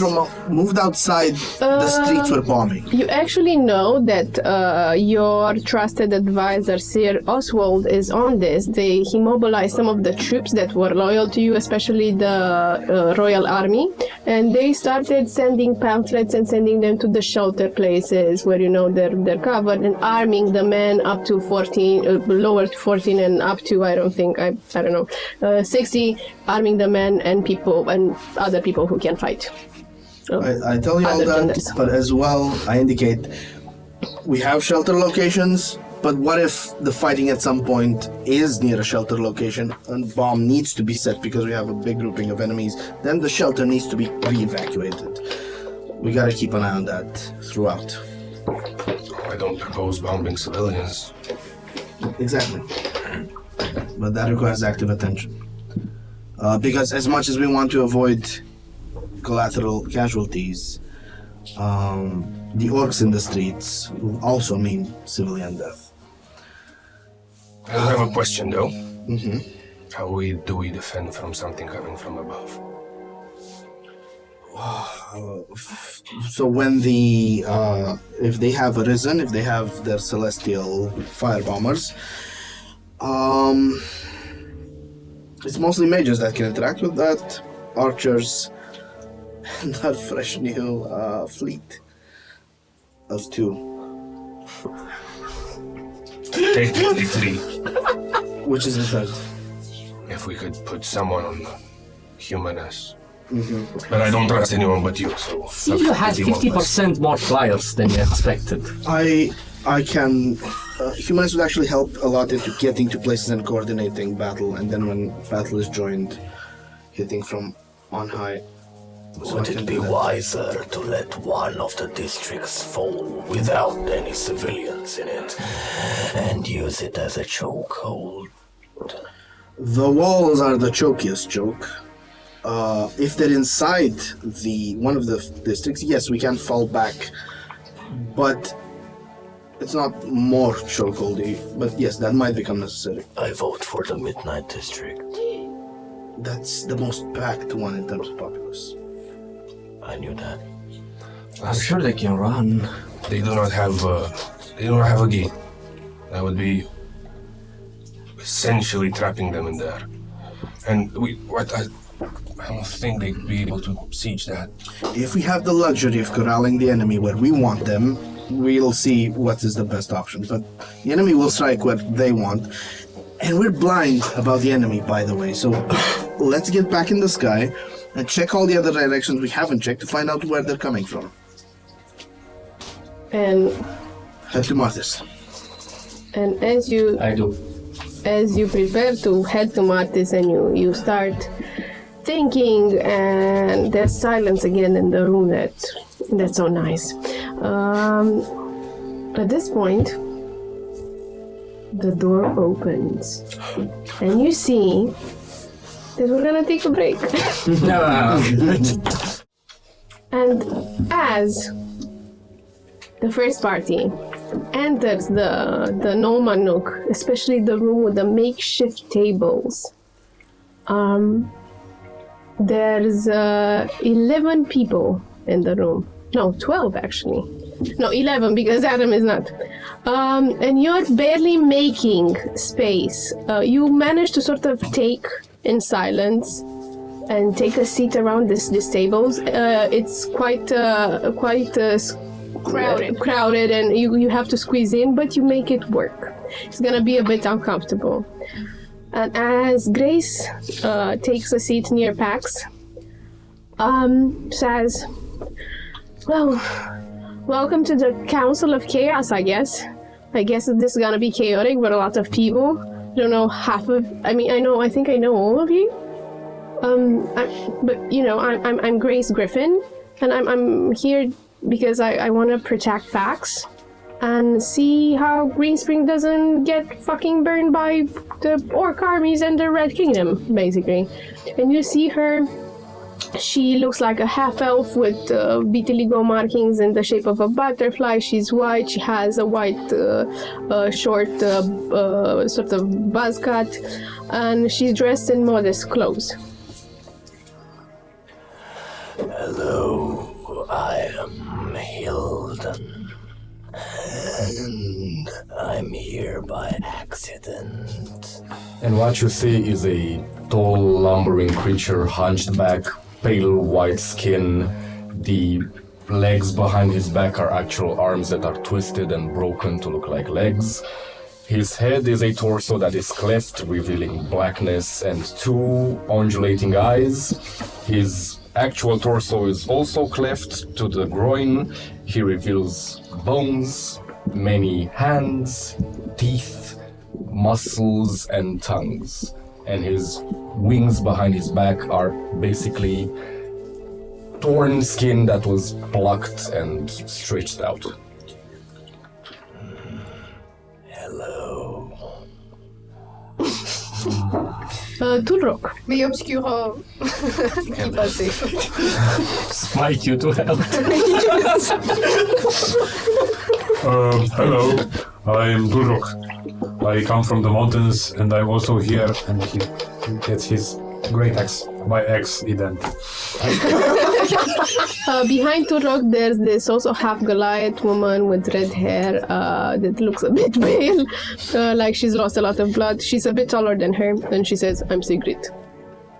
How do you look? He looks like he's tall. He's a Goliath. He has a bald head, a beard, and has very rudimentary clothes, and has a little, which would be human-sized, but for him it's little, wizard hat on his head. And it has also, "I am Wizard Apprentice." Hello, my name is Shaklashak. I am the first blade of Green Spring and commander of the royal armies. Wow. Here in the service of justice and defending our city. I do this now. I'm so weak. And Shaklashak is a Yuan-Ti, a snake folk that is has this very straight up psychotic stare, is very skinny, has good muscle definition, and has a cloak that actually resembles some sort of high-ranking function of Green Spring. Shadowfall Harold, part of the Harold family. And he points towards Castiel and Hilden. And you see a bird skull with a red robe, staff, and a skeleton hand coming out of the robe to hold it, with glossy textures, almost flowy. And he says, "Only here. I'm still working on I and M parts." Maybe he's born with it. Maybe it's Shadowfall. Kate. Hi. Yeah, I'm Kate. I have no idea why the bloody hell I'm here, but this has been the only home I knew for the past month, so yeah, fuck it. Let's save it, I guess. And you see this half-elf, shoulder length, dark raven hair, dark raven eyes, sort of disgusted look on her face because she doesn't really understand what you two are. Dark clothes, studded leather, cool bow in the back, earring with raven feather. Yeah, shut the fuck up. Disgust is mutual. Oh, snap! And behind Kate is sitting a man with a very beautiful man with man bun. He's obviously human. He's dressed in plate armor. He looks rather drowsy. He has some symbols: the sun on his shield, and then a circle symbol with a thicker edge. And he looks a bit drowsy, standing behind Kate like he lost a lot of blood. And he says, Lisa, the Jirikus, and then barfs. Someone could. Clean that up. Disgust intensifies. And Adam is not present. Okay.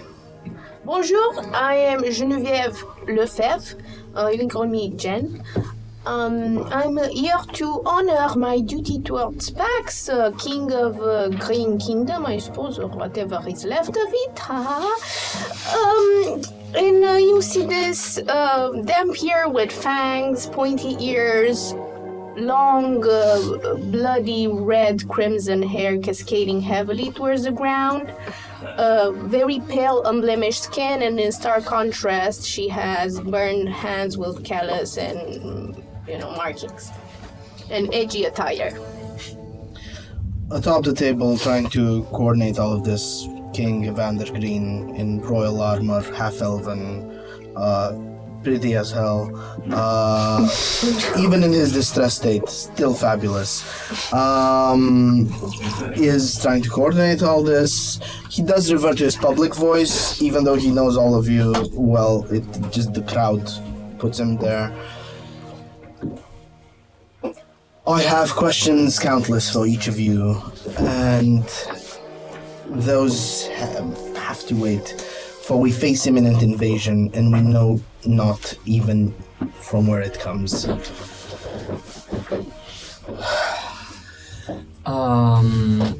You see this tall, indigo-skinned elf with bright white eyes, a moonstone-looking artifact or jewelry placed on his forehead with accessories on his ears and a chain that flows from the ears to the nose. Tall, imposing, dressed formal. I am the ex-chancellor of the Midnight District, Leo Auxilium. I have come here to try and be at peace with whatever follows and what I will do next. And then ending with... Hello, my name is Cast, from Clemens Tonics and Aromatics.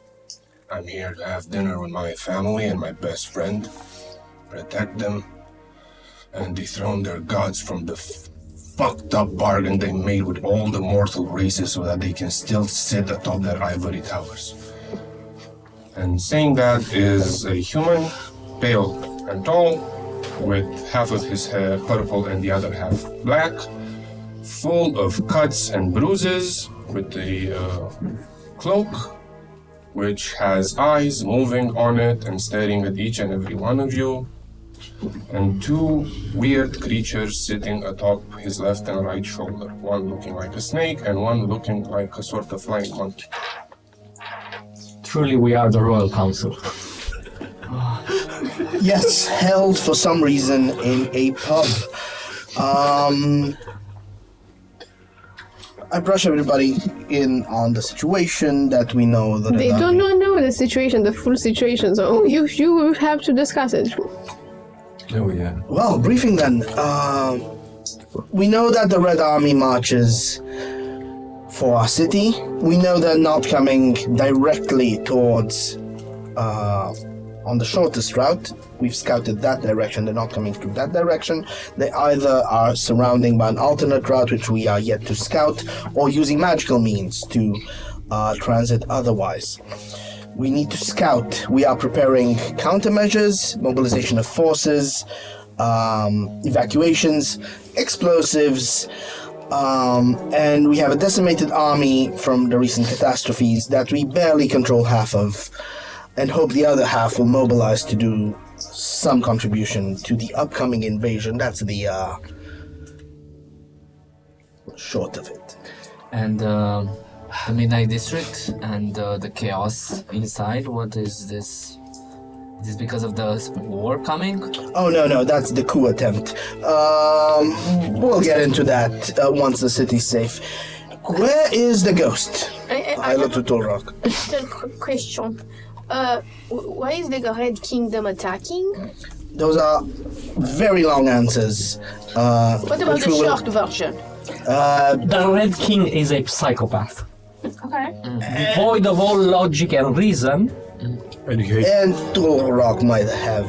he hates magic. Oh yeah, do you think he's upset because he said like a Tolrock might have creature? committed war crimes It upon was us. a fantastical decision. Thank you. I'm not being sarcastic right now. It was the right call. Yes, I stand by my decisions. He's your first blood. And you will before justice as well, but that is not neither here or nor now. Now we defend Greenspring. The ghost, you mean Mr. Adam? Mm-hmm. Yes, he's upstairs. Oh, whatever. You won't have him. He means in the sky. He went to the skies, yes. Yes, the big upstairs. He would have been too bright for He went to glow. Well, If somebody that understands Luminite celestialism, is there any chance that he can gum up the way of the Luminite celestials on the way here? Because we know those are an important part of the Red Army. Can anybody contact him is what I'm asking. I don't know if anybody can contact I him. don't think so. Maybe a Luminite priest or something of the sort. May I, in behalf of the group that I have been in, bring you some good tidings as well? Yes, please. Well, we went to the Winterlands and we stayed there for a while, got used to the populace there of the Silver Elves. We went to help Lysander here that you see half dead, separate himself from a curse that he was having. And while we helped Lysander, we found out that Fenrir, one of Obscuro's lovely creatures, has been tampering with the giants that are still alive and kicking. Yes, we have giants that are alive and kicking. It's soon to be attacking Greenspring. Past the edge of the earth. Yes, and now Fenrir whispered to the young ones that it is their chance to attack tomorrow night. Is it tomorrow night or this night? Tomorrow night. Tomorrow night, when the city is at its weakest, to kill the humans that took their Greenland. Yep, so that's going on. And speaking of good news, I have a girlfriend. Yes, Torok is very happy about that. Yes. Sigrid squeezes Tolrock's shoulder. She's also proud. I have a question about the giants and Fenrir. And Kate, I have also seen some drinks there. Would you be a darling and start serving us, as you probably have no input to this conversation? Why are they? Why are they? Sorry. Don't break character. I'm sorry, Pax, you put him in charge? Like, Why is he your sword? I thought he would be dead by now. Everybody, can we quiet up? You Christian, don't want you just to shush me up. I have a question. Yes. Everybody has questions at this table, Castiel. And first of I've all, waited for my turn. the Now first wait one for is, what yours. are these? How big are these giants? Well, Yay big. no, see Sigrid? Sigrid is short. Sorry, She's very Sigrid, you tall. are She's like to the amazing. ceiling, like maybe bigger than her. So, It's not too how quick can they die? We didn't try killing it. They So, are how quick does your folk die? Sigrid. Sigrid turns and says, they don't die, even the elders, they sort of went to stone. Maybe the stupid ones die. Before we advance, do I, or we for that matter, have awareness of a winter land? Yeah. It starts and there's nothing there. You went like Nocturna Oscura store, where's that? And maybe some elven settlement, and then it's just freezing A land. cold wasteland. Yeah. What about the lore of giants being removed?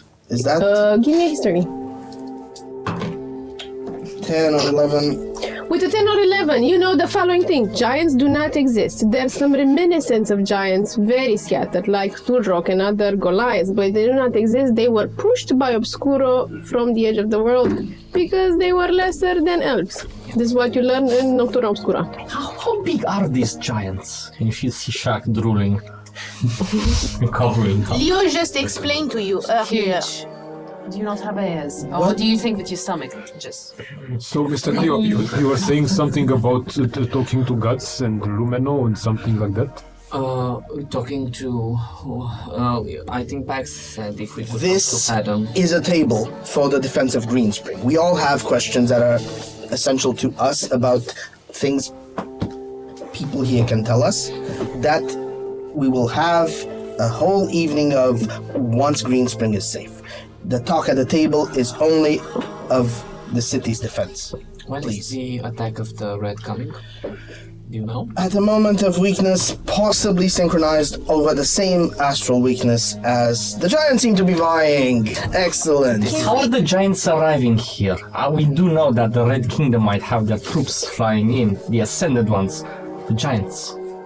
We did Do you know not anything? ask. Our priority was to get here with as fast as we can, as it is tomorrow night. From everything that you have seen, would you assume the giants can arrive here by any other means other than marching? Portal. They have portal? Oh, I forgot about the detail. They had a friend of humans. They had Eric. We met him in the Winterlands as well. He's a shapeshifter. So And an asshole. there's people in the cold lands. Yes. Silver elves. In Winterheim. Yes. But it's not the silver elves coming, it is the giants who are Yes. also in the winter realm. Yes. They're In a past pocket the realm. exactement. In a pocket realm. Yes. Yes. Of course, in a pocket realm. My question is, can Greenspring sustain an attack from two opposite forces? No, barely one, probably not even one. Before, but now. What if we get attacked in two? This attack, we won't have a chance. What are The the... only thing left is to leave behind everyone. But we can't do that. We are 12 people against 2 armies. Okay. We don't know from where they march. Pax would never do that. He would never abandon We are hundreds, first of all. Right? Second, what is the giants' opinion of the Red Kingdom? They might arrive here, and the two forces might clash with one another, allowing us to safely back away and deal with the remnant of what happens between If the we have any means to cause that, that would be ideal, but it's too lucky to count on. But we should be tried if there's any chance to try it. You know why? I have, since Leo mentioned Fenrir, I happen to I have an assumption that it is associated with Obscuro, while the Red Kingdom is associated with Lumeno. That makes me think they would be very unlikely to ally themselves. Yes, I've heard strategy. You said something. You humans said it's do mathematics and conquer. Divide, but yes. Yes. So Fenrir is trying to rile up the giants against humans. Greenspring in general. Because you took the land. What was it if I could talk to a god? Which? I can talk to one I want to. Okay. Oh. Do you have a specific in mind, Tulrock? Well, you said something about plan about steering them away from Green Spring. How do you talk to gods? Magics, I do magics. Oh, silly me. Yes, of course. Are you sure you want to let Tulrock do this one? No, The god's in the room with us right now. Give me a religion. I didn't want him. Since you're the only hebdomatic full believer here with advantage. You can do it, Tulrock. 13. I Yes, will give you feel their a presence, all 7. They're here with us? Yes. They are all around us, yes. The hebdomats are here with us. In the whole city at all times, yes. But So you here, want to call them all here? I can talk to one. That's interesting. I can talk to one as well, but that's not the query before us right now. We know that the 7 are weak exactly at the moment of attack. That's why it's the moment of attack. But what if I talk to one of the other ones? I don't believe in. I don't think they will talk back I to don't you. even know what we'd say. I mean, Do you think that even if they're weak at this point, they would not defend their city in any way they can? Maybe they don't know about the attack from the giants. Maybe that will change something in their thinking and their psyche. I don't know. before we talk of how we use this Toolrock's resource and whether we can convince gods to do what we'd like, Hilden mentioned departure. This is a defense council. People here will defend the city. Anybody that wants to evacuate, it is your right to leave, but please leave now. You hear in the behind gate.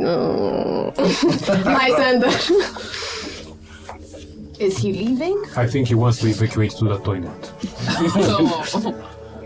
There has to be a plan to also evacuate the city in case the circumstances go dire. But what if, hear me out, we pretend we evacuate, let the two forces fight each other because they don't know how humans look. They might be confused. Do you think Obscurite Solomonites with the Green Kingdom in the middle? Not for centuries. Let's not assume that our... Listen, I wasn't done speaking. Turok, honey. you wanna sneeze. You feel like you're sneezing. And you pull a handkerchief like you were taught to in kindergarten, and you get a scroll. The scroll that you found on the street. What is this magic trick? What's going on? This is something I found in a pixie, on a pixie, near a pixie. Why are you using it as a I handkerchief? had some magic user check that. Is the pixie dead? Yes, me. I'm checking it. Castiel, did you take a look? Take the scroll. Is the pixie dead? Yes. Give me an arrow. Do we still have that? No, it's not pick that with us? pixie. Did you kill Marunțica? No. It's not my pixie. It's not your pixie. So you take the scroll and you look at it. Give me an arcana. And Shifty will fashion a hat and a wand and some glasses, and he will come by your side and look at it as well. I lean it to him. Please, please. And as you look at it with a natural 20, you realize this is a scroll of magic, of hebdomadic magic, and it was also pre-charged, so someone could cast it. What is the spell? And the spell is divination. And I'm gonna give you the spell. So basically it says your magic and an offering put you in contact with a god or a god servant, and you can ask one single question concerning a specific goal, event, or activity concur within the 7 days. It is a tool for divining with the gods. I hand it back to you. Perhaps Pax should have it, but it is yours to offer. Toolrock found it. It's his to dispense.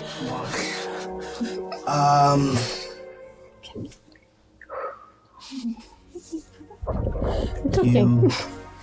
There are many things that need doing.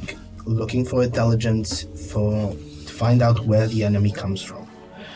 Preparing evacuations. Convincing, and I put down a scroll list. Convincing those that are not yet aligned with the defense effort to join in on the defense effort. Helping Castile and the Air Force prepare their artillery options. And of course, the troops already in line, Anshak, line up. Let's get on this defense. Does anyone have a good option of getting these two to fight each other? I know abandoning Greenspring to make it their battlefield is not an option. Even if they fight each other, it's not. They will then have the city, whoever wins of them. May I have the scroll? Because I have someone I think I can contact. Tell us who you'd contact. Someone more ancient than any god on this world. Does it have a name? It has many names. Okay, just one. Can you just say You would involve a fourth divine party to this three-way. I'm sorry, but I have no idea who you call him. Jesus Christ. No, it's not that. It's not that. Also, now... Coming back to Pax's question, what if we hid all our troops underneath the ground or in the houses and they come back at the exact same moment when the two sides are weakened from battling each other? The first thing they would do is take control of the city. Whichever gets here first would first take control of the city. And we can plan an ambush, but that means we fight them on the streets, in the city, amongst the people. Our explosives are not used out in the field, are used inside the city. It's a lot of minuses. But I say if they, first comes one party, then the other, they will have to fight each other, lowering their numbers. And we come at the end and, fight whatever is left. There's no way to coordinate 1,000 hidden troops and give them a simultaneous order unless somebody has magic for that. Leo has. I have sending and I can cast it 2 times. There are like tens of points where we Well, come. 998 shot. We would be losing every tactical advantage if we pull our troops underground. However, all sieges start with a mindless attack, no negotiations, no talks.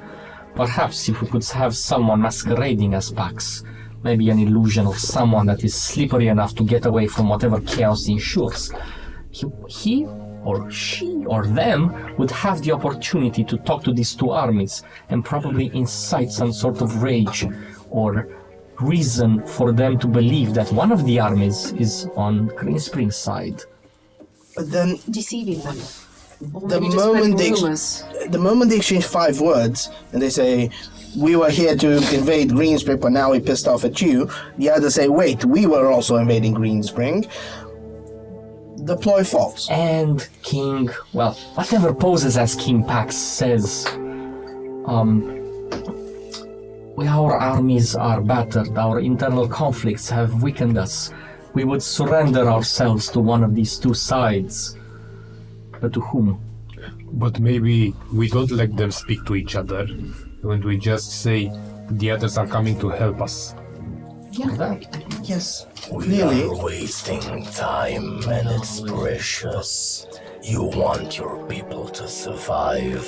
Give me the scroll and I promise it will help. I think the option of listening to the undead abomination that provides no explanation to his plan. I have no words that can describe him because I don't know them. Would you like me to set your mind off and maybe then have the answers of the words? No sucking minds. As much as I'd love to see that happen, how do you know you can trust this being? Because he made me. He made us. Izzy Castiel. Talking. He didn't make me. Maybe this will help your memory. We also saw, or maybe Jen had a vision or something. When we were going through the hillside district, Martis was talking with himself. Yes. We thought he was talking with himself, and he was saying that they have paid enough and it's not fair. And at the end of the conversation, it seems like he was talking to... He was talking to death itself. Is that your creator? How does this death look like? Very, very bony. Skull. A skull and Very hooded, grim. very black hooded, the skull. Would you like a pen and a piece of paper so you can draw with your many hands? I cannot draw, but no. Okay. It's not that one. So what skills do you have? talking. Wow, that's fantastic. I can do that. I can bash things. Same, but Then how about you stick to bashing and leave the conversations for once that can... You are all doomed then. right. I have another ace in the hand. How do you say? We'll get to your ace. Let's finish with Hilden's. Hilden, you say you are confident this will help. It will help because your master will do what? Aid us. Aid you. Simply for contact him. I Contact can him. ask him for something. He owes you a debt. A favor. We all owe him a debt. But he would give you a favor of helping us. Most likely, yes. Would you like more to ask your pitiful astrals, who apparently tremble before death, or your lumino, who burns individuals, or Obscuro, who does fucking nothing? We know the astrals are specifically weak tomorrow night when the attack is most likely. Let's use it for that then. What else do we... Are there options of who to use the scroll with? I can talk to death. And talk to death. I could reach the Night Father as well, but we're only likely to get information from the Night Father, please, not favors. Let Tulorok use it. You've heard all of these gods. You said you could contact any of them. Go to Okay. Our fate is in your At hands. this point, I think the creature has... But Can we vote? No. I open the scroll. He doesn't know how to read, you guys. I know this one. I know this one. He learned it in kindergarten for magic, so he knows this one. Love it. So What do you read? I say, hello, Obscuro. We haven't talked in a while. Actually, since you made me, apparently. I have a question for you. How do we save Greenspring from everybody else? The giants and the Red Empire. You try praying to Obscuro. Give me a religion check. Can I aid him? Sure. How do you aid him? I chant Obscuro's most classic chant Which that is is? known to, which is.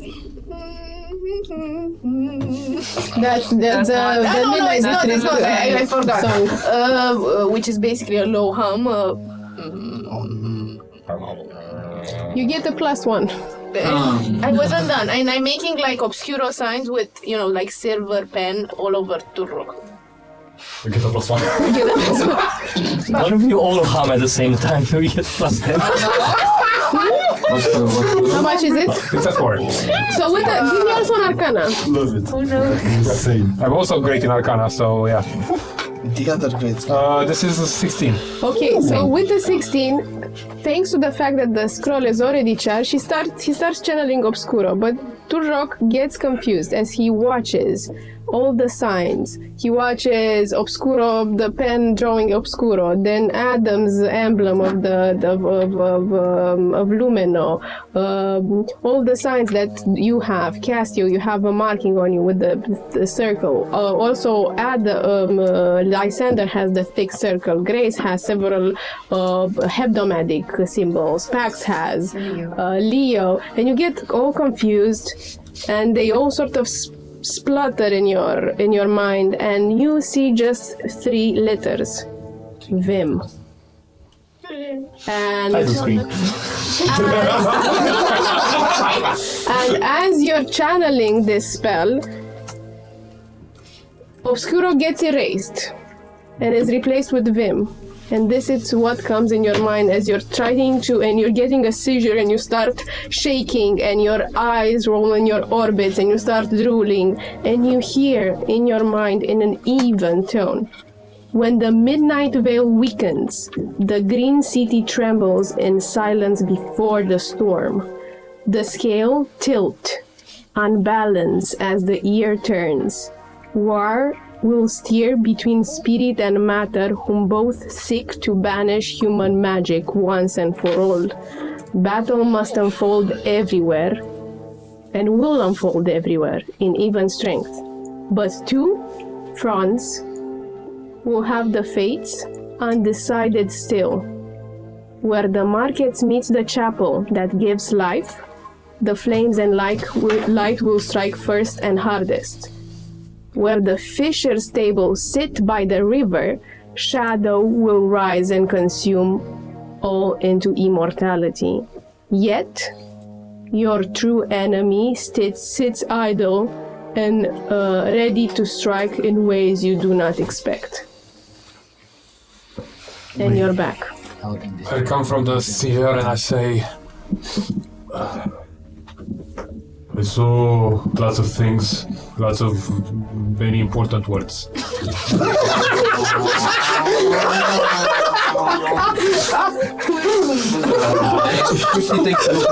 Did we hear? The scroll is now consumed and... Do you remember any of them? I saw VIM in front of me. That was the first thing. Yes.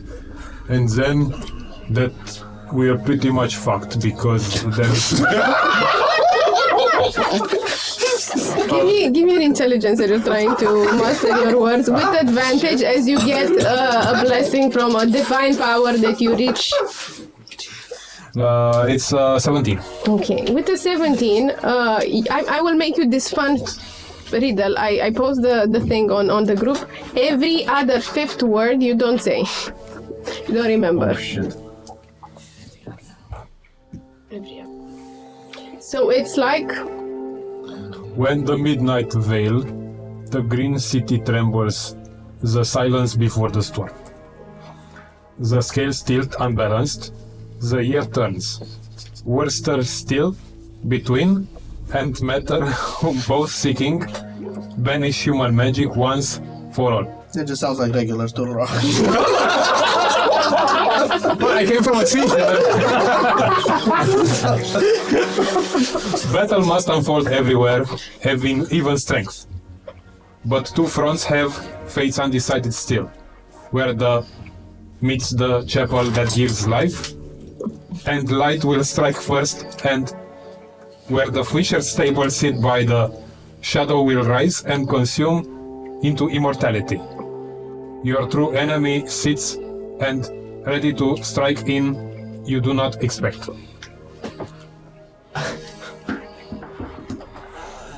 Okay. Good job. Thank you. Well, excellent. Our three-way is a four-way. So, we know that there are two fronts that are gonna be focused on. With us in the middle. When you're in the middle and there are three around you, you really have to. Anyway.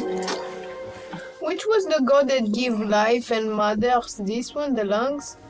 Yes. Yes, though I'm thinking about the shadow and I'm thinking that it's either lungs or close here. Because it says shadows and lungs is not known for shadows. The market means the chapel that gives life. What gives life? We did not hear. Water. We do not hear. No? Pax, roll me history. Can I roll as well? Yeah. Whoever 19. is local in Green Spring. There's a chapel of life called the Chapel of Life. There's a Chapel of Life. It's called the Chapel of Life. I've never heard of it. It's in... The Chapel of Life district. It's in the Mercury district, in the cloud. Right over the market. They will attack from here. Here? Well, between that and some other place that Tool Rock seemed to not include. He included. That was one of the skipped words. Market, yes. Sorry. Oh, look, Life The Chapel. Oh, wow. It's this one. Between that and some other place, and that's where the light will be. So they're likely coming through the forest, or upwards from above the forest. So this is likely the angle of attack from the... Just to resume what West. Turok said, battle will be everywhere, but it will be even. The two fronts that are not decided yet are these two. So basically, everyone will attack everyone with equal forces, then neutralize each other, just like I see this. That's prophecy. Military intel is that where the Red Army will strike hardest will be the West. Prophecy says this is also one of the decisive fronts. So we must employ our armies here. And the Towards other... the forest. Oh. The cloud giants don't come with an army. They're like two, maybe, I don't know. The numbers weren't vast. I think if half of us would go to hold them off, while other half of us go and help with the red attack. Fisher stables by the river. So we're talking the opposite angle for the. He was Which river? by the. Castiel, Castiel, could I ask you a question? Yes. How many dead are left in the augury? He's here. Are there any dead left? A whole lot of them. I think you There have is a to check the front chance, here. if perhaps they have any intel about our city, that they would try and disrupt the work that keeps them in there. Where do we? At least I would do that. Where Oh my God. One sec. Where do we, the locals, know the fisheries to be? Okay, give me another history. And I ask everywhere, where do we have the fisheries? History, everyone 21. Oh, so with the 21, you know, there is even an area that is called Tide and Table Fisheries. And there's a lot of fisheries in the Mercury, in the Lungs district. Okay, so Where's the water? One force comes to the cloud district and the other to the lungs district. So the others, the giants, will come by river. Yes. Nocturnals from Nya. Luminites from Nya. I will also say that when we were in the winter village, we went into a strange library and there are a lot of books. And as we were looking at the book, it turned the page and it said that we are entering the age of change and we are the agents of change. As three. Plus Adam. All of us that were plucked from. Which is just the two of us. And we also fought Fenrir or his. Yeah, everybody forgets It opens. We also fought Fenrir there, so he might join them. It might be possible. Fenrir himself? Yes, or one of his forms. What did it look like? A wolf. Just a wolf. Big one. An animal shape. Yes, but a huge one. Did this Fenrir have any other agents except for the giants and this wolf form? Not that I Yes, remember. Eric, called the it a hunch. shapeshifter. What? Those were his creatures tonight. That the Vintahay people were afraid of. Yes. Pure matter. And as you sit and think, just to give more edge to the situation, you see standing behind Turok. It's a red form, hair pushed back. You see his face hindered by batter with cuts that glow golden eyes. And you see Martis, sort of both resolute. Near him is Mercury, the mother with this ethereal glaze, her head covered in this orange mantle. Then is Jovis standing tall, embodying both energies with half an Adam apples and long purple hair, just smiling at Pax. Next is Venoris, who sort of protects her sister's old grandmother figure. Shielding everyone, and then Saturni covered eyes, arched hornbacks, pressed lips as she's biting the tension, and behind Solis, even braver, holding a smile, trying to exude that everything's gonna be alright, and hiding in the rear is Lunai, just trying to be invisible to the others and dressed all in blue. And Marty speaks. This is a time of war. The scales are not in our favor. They all seek to destroy us. They're jealous of what we have accomplished in these years. And our strength may not be weakened yet. But when the attack will come, we will not be at our highest, we will be at our lowest. So we will fight side by side with you, no matter what. And so we chose to turn to our Meritronak, the Green King. Where do you want us to be? You have a quarrel with the same enemy as we have.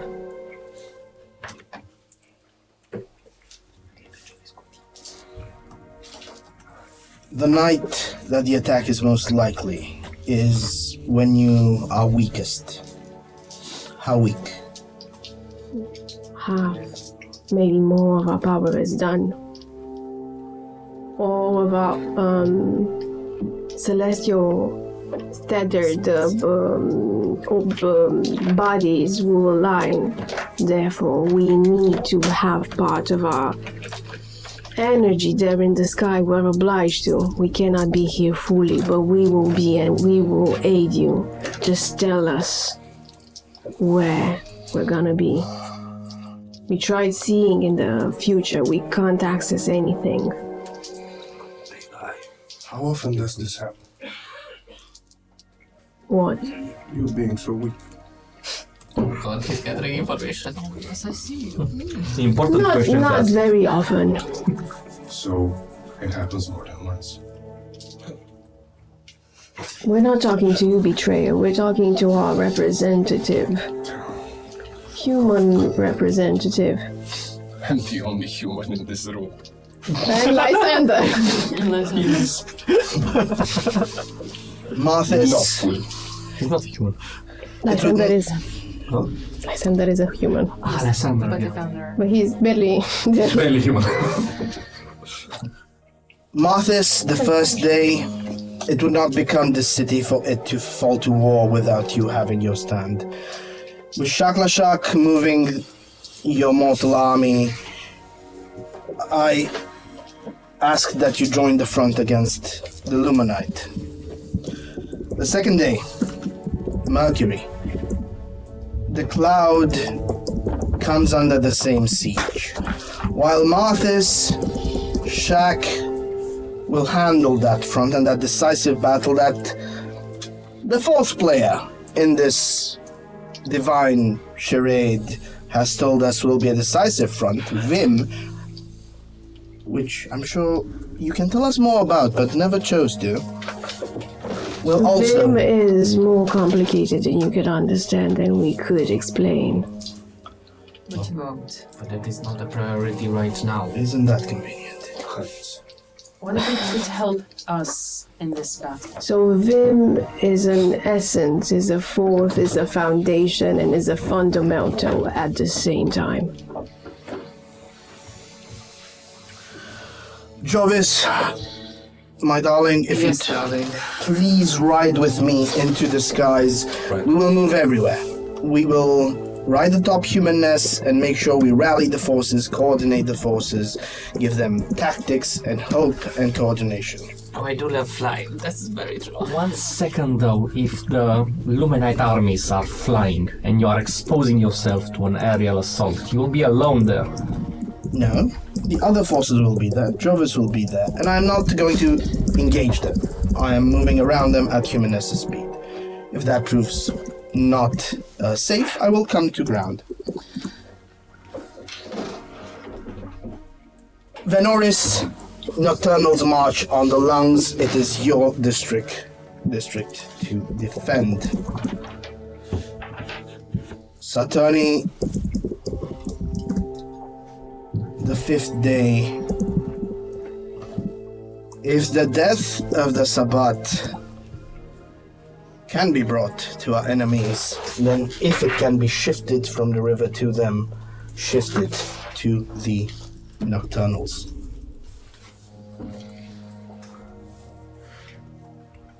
And you are looking at Shadowfall at that point. As well. If he sees an opportunity, he intervenes. I would argue I'd be of more use at that point. Bring whatever force you can from the river against the Nocturnal invasion. Solus, I ask that you empower the very complicated man that is Toolrock to pursue the favors of what is left of our good Adam Hebdom, so he may help in any of the ways he can. Either Adam maybe gums up the access of the Celestials coming to assault. Maybe he can get the Hebdomatic Order to align with us once more by sending guidance or just smacking Corin upside the head. And any of you that wish to go with Tulrock, blessed by Solus, on this mission to get help with Adam, would be most blessed. Lune, and anyone left, help. Coordinate whatever heroes here, elsewhere among the populace. But aren't we dividing into too many directions and we won't be able to... We should focus on the cloud and love. The prophecy was clear. We have to... Everything will be evened out except these two fronts. So we have to focus all our forces split in these two fronts. We can divert forces from these two fronts to the others if needed. Yes. But we need to be concentrated on those fronts. Lune will assist in helping the populace, making sure the people. The rest of us will mobilize to the fronts. That would mean the lesser semi-godlike creature fighting the battle. She can be scary even though she seems quite shy, like the faces of the moon. She can really go. So, my gathering is Lune is everywhere but not into two fronts. How are you splitting between these two fronts? Us at the... And the astrals. I would like to propose something. The Ace I was talking to you about earlier. I have also at my discretion, the army of Dampiers, which I helped for, and they can come and aid us wherever we ask them to, very quickly. They are very effective, very efficient. And on top of that, if you need coordination, we can use the boom I got from the death, in which you suck on my blood and we can telepathically communicate between us. That's a very good idea. Yes, they're going to suck you dry. Look, Shut. It's clear that we can't do this on our own. Personally, I would love to go back and bring help.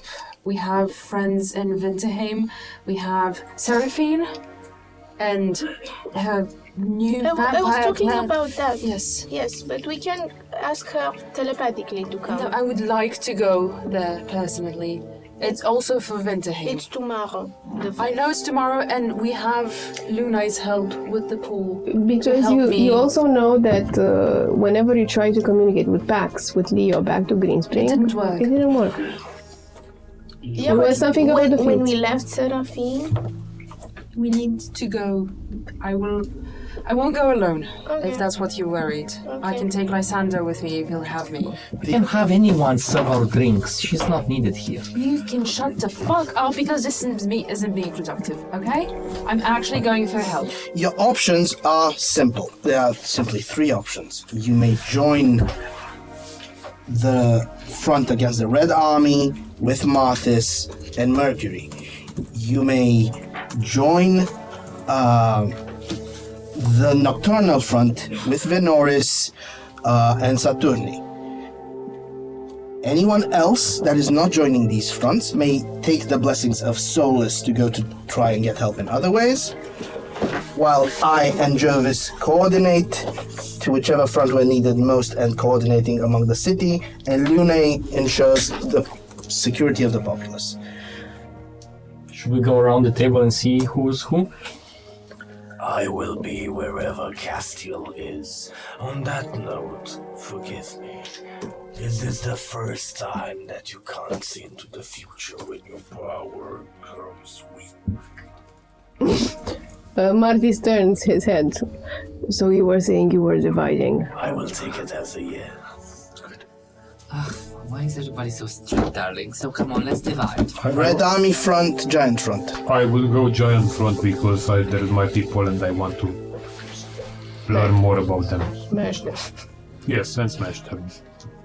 I will not pass on the opportunity to kill more fucking Lumenites. Cloud District it is with the army. Put your dice on it. Alright. Put your dice on the table. On the map. Dice. Put your dice on the table. So we have the giant front is Tulrock. And then the Lumenite front. Giant front in the cloud. In the lungs, and Lumenite is in the cloud. In the clouds. Okay, Tulrock, next. I will be in the cloud. Against the Shaq. Lumenites. And I noted you're with Martis and Mercury, correct? Yeah. Okay, this is what I got so far. The others, I do not understand where you are. Shadowfall. I will withdraw from the two battlefields. I will try to Coax the river. do just that, whatever it means. I may be delayed. Okay. Okay. Kate is going for 8. Yes. With Lysander. Lysander sort of mutters, and she sort of whispers in your ear, I don't want to be here when the war starts. I bet you don't. You promised me a date. So. Put your die on the table. You promised me a date. It's not on the table, though. Well, it's going. not because It's going. Throw your die off the table. Sure. Jen. I will be in the Cloud District as I know many things about orcs and how to defeat them. Hordes? Orcs and Lumenites. Jen. Cool. I used to be Favorite on enemy. So. Pax. The Pax, king when must battle decide. is joined, will look to wherever there's essentially less of these people and join that front. After the end of the meeting, I suppose. Chancellor, former Chancellor. Well, there are already 3 people in the cloud, so I will go to the lungs. Plus, I can do communication. I mean, you can do communication from a distance as well with sending. So where are you going in the Lungs. lungs? So in the lungs we have Leo and Tulrock. That's it. And Adam. Also and Adam. Saturni, I think. Saturni is at the Saturni. gates. Saturni is with Shadowfall. I don't. Or where do you want to? Saturni and Venoris are essentially Venoris. reinforcing. Okay, and Saturni is at the lungs. Okay. Cassio. I'll be taking him. I'll be aiding Adam to rock. So, where is it? In the lungs. Yeah, be in the lungs. There's a secret. Castiel and Hilden. So we have thus far Tulrock, Adam, Leo, Cassio, Hilden in the lungs. And in the Lumenites we have Shaq and Jen. Okay, I'm going to get there. I'm repositioning myself because I didn't expect them to be like so many. And then Pax will go there as well, equalizing things, but when battle is joined. Okay, and Grace will join Pax. So we have then it's okay. We have Tulrock, Adam, Cassio, Hilden, and then the other is Jen, Leo, Pax, Grace, and Shaq. You also have his secret. And Sigrid, yeah, of course, definitely Sigrid. Everywhere, and Kate and Lysander are going for help, and the astrals that are left are Lunai, Jovis. Luna takes care of getting the people to safety. Okay, Luna is taking care of taking Evacuation and safety. Reducing human casualties. Okay. Jovis was aiding Pax, and if Pax is on the red front, then I guess Jovis joins this front. with Okay. him.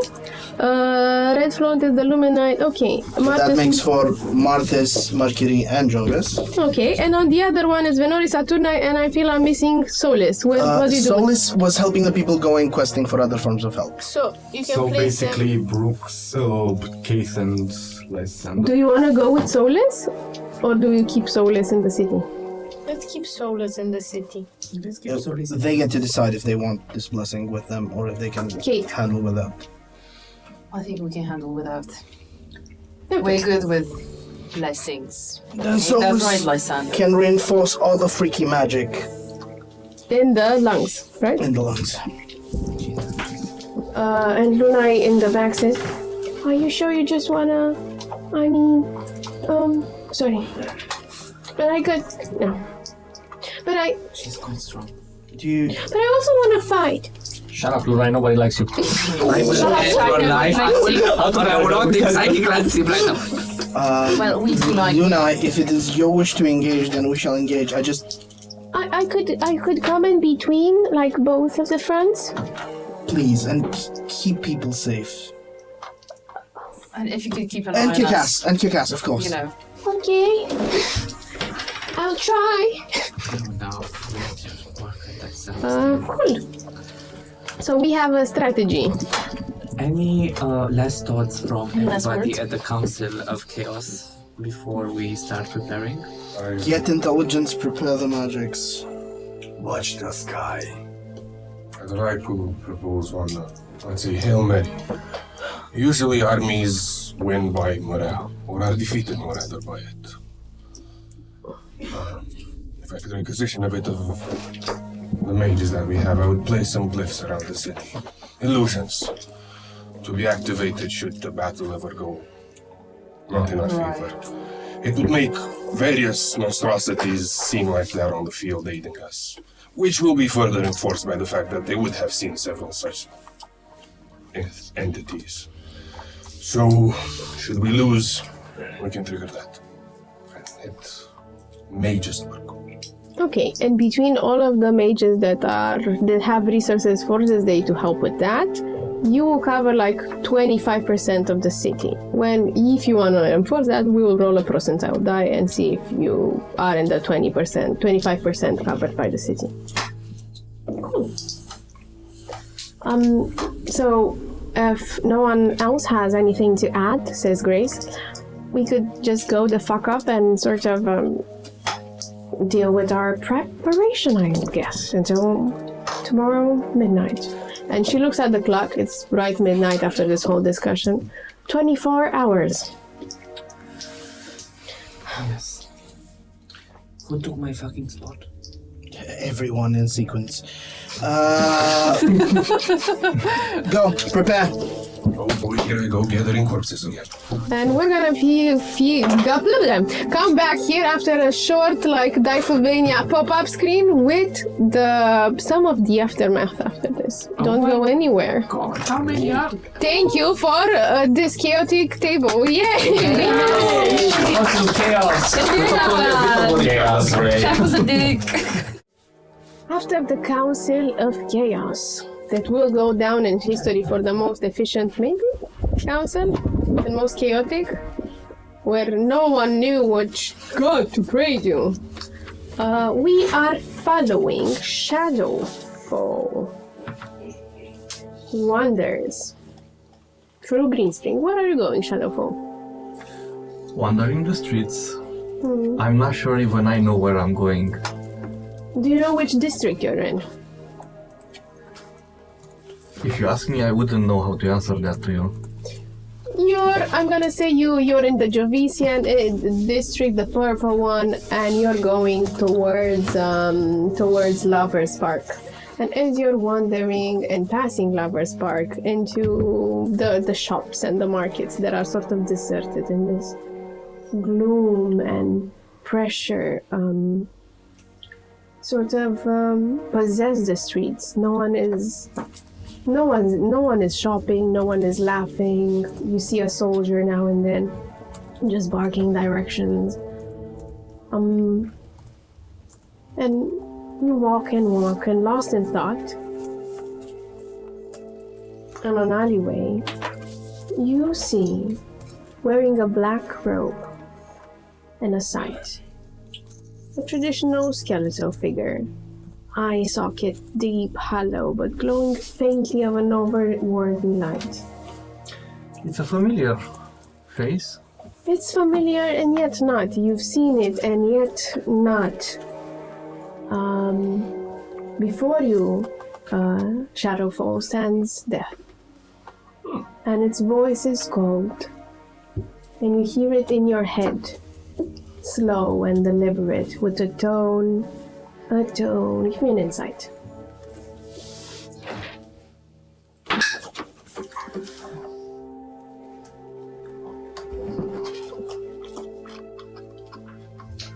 inside. It's 19. The tone is sort of suggests as soon as you sort of hear in your mind the words written in caps lock, even though they're sort of profoundly inscribed in your brain, in your makeshift brain from Smeg. They suggest inevitability and a certain detached kindness. So in this calm and measured caps lock, you hear, you have no quarrel in this.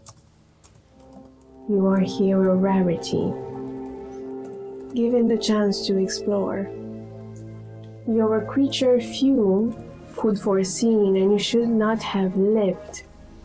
Yet you live, and you are here. And even though your form is fleeting, your life brief, I urge you do not waste it. Nothing of this quarrel concerns you. You should be a mere observant, not an interference, not something that should die. Water passes through this city, whether it's human, elvish, or if it will belong to the Red Kingdom. In that, I am in agreement with you. Yet water also takes many forms. The river, it will not be the same, not forever. It will change if it interacts or if it doesn't. The reason, the river and the reason are the same. There have been this means of communication since the beginning of the world. They just postpone it. I urge you again, creation, do not interfere. You could interfere, you could ally with your newfound friends, mortal friends, or you could just observe, live your life. Again, caps lock in your brain. And as it walks by, you see a human, half human, half elven, wounded elderly man just clutching on the sides of a building, being stabbed, and falls prone, and he just dies. Death gets over it, sort of takes the man and goes away with it, turns its head with the skull glowing again ethereal. Ponder on that. What did the dying man feel at the end? He felt betrayed. He felt betrayed, and looking at him, half-elven, you understand that why in this situation he would feel betrayed in a city like Green Spring. That promised to be a safe haven for half-humans, at least. Can I tell why did he die? Medicine.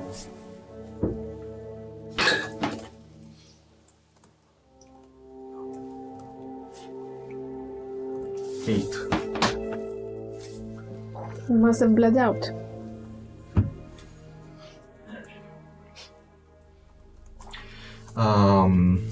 Is Death still around? Who? Death? Yeah, yes. He's walking away from you, sort of maybe dissipating with the man holding the man, but the body's behind, dissipating in the horizon. But you could say something to it.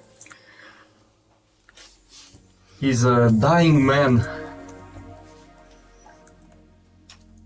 Just what's supposed to happen? A man that's dying of thirst. What about him? Is the water supposed to resist being drunk by a thirsty man? It turns its head and sort of you feel in your mind, Sabbat water shouldn't be drank. Otherwise, the creature dies. And wouldn't have any facial expressions to show this, but Shadowfall at this point would be even more confused than when he was wandering the streets alone, aimlessly. Am I to be just water? It is my nature. Should I let it dictate my actions? Or more importantly, my inactions?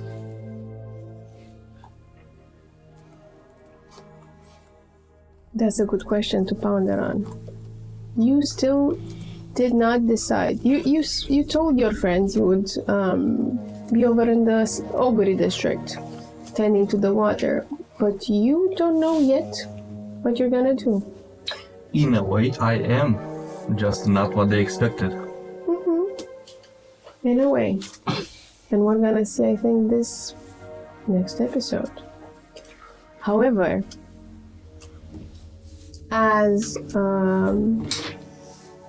this scene ends, where are you, Hilden? Flying above, looking for food. I'm badly injured. I need someone. Okay.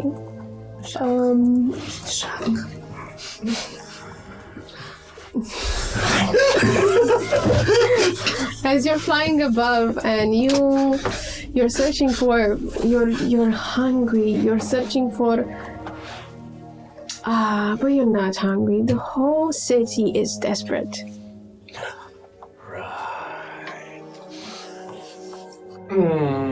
Can I You go above the shelters, you know where the shelters are. The map pointed exactly where they are. But can I smell the most desperate? Yeah, you find a shelter near the Mercury district, the Cloud district. And there's a shelter where the soldiers are making sort of safe haven for the wounded when the attack will come. And those are men who feel they will die, most of them. And you sense that the desperation on which they cling to their very existence. Is there one of them alone? Give me a percentile die. Give me a percentile dice, but I don't have one. Oh, but I thought you didn't want to have anything to do with Chang. You have the sucky dice. 26. See, Okay, sucky. for 26, you find a group of 4 people.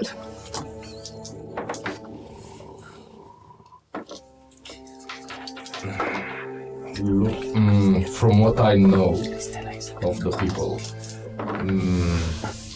could I transform into something that looks divine and that doesn't scare them? I don't think you can. Based on your anatomy, I'm gonna go on a limb and say I don't think you can. Okay. Then may I prowl for a bit and using a stone try to distract 3 of them so that only one remains. Not you. Definitely. You could try. Give me a sleight of hand or charisma or deception. Knowing your rules, you're probably gonna hit someone in the head back. Yeah. I'm so hopeful this will turn out great. Okay, I will use... Just use all first. Eldritch means... It's a 1. No, it's a 3. I could swear. You know what? No. But I'm gonna say you can't. Like you throw a rock, you hit yourself in the face. You don't know how physics work in this. But I'm gonna give you this. You take 3 hours sort of fly around. You have the advantage of being above. You find a lonely teenager. Is he scared? Definitely, he's very scared.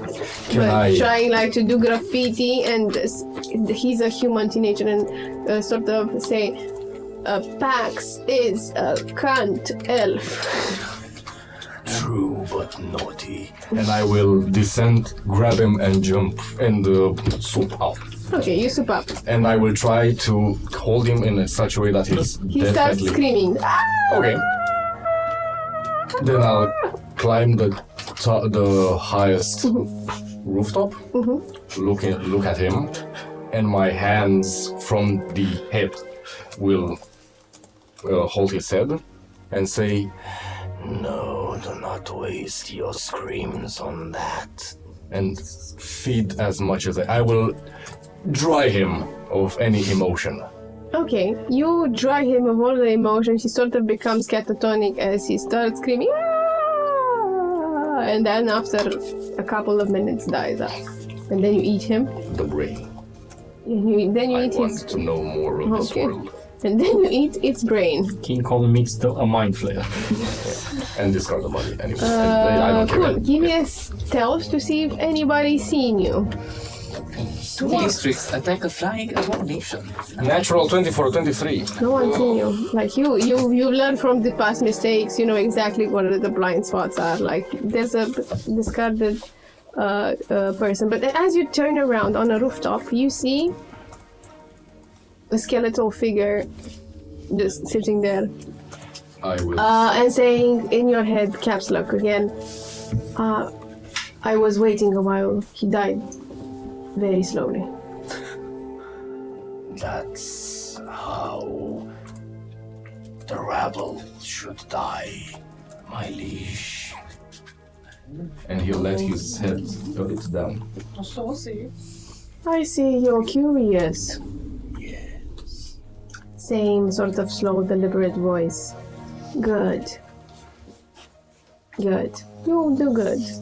Death rises and leaves with the teenager hand in hand. I will try to not intervene as much in the conflict, but I will destroy the rabble as it should. He turned his head. I'm not concerned with what you're doing. You're doing good. He still shakes for a bit. Traitors everywhere. I know you're not a sentient, or at least you weren't a sentient creature. But try to remember the fundamentals of VIM. I will. Sorry for today. I'm sorry. It lives hand in hand with the child. Teenager. With the teenager, sorry. And I will shake my wings and fly back home, hoping to not see him tonight or tomorrow. Cool. So, going back to Kate. Kate, what are you doing after the council?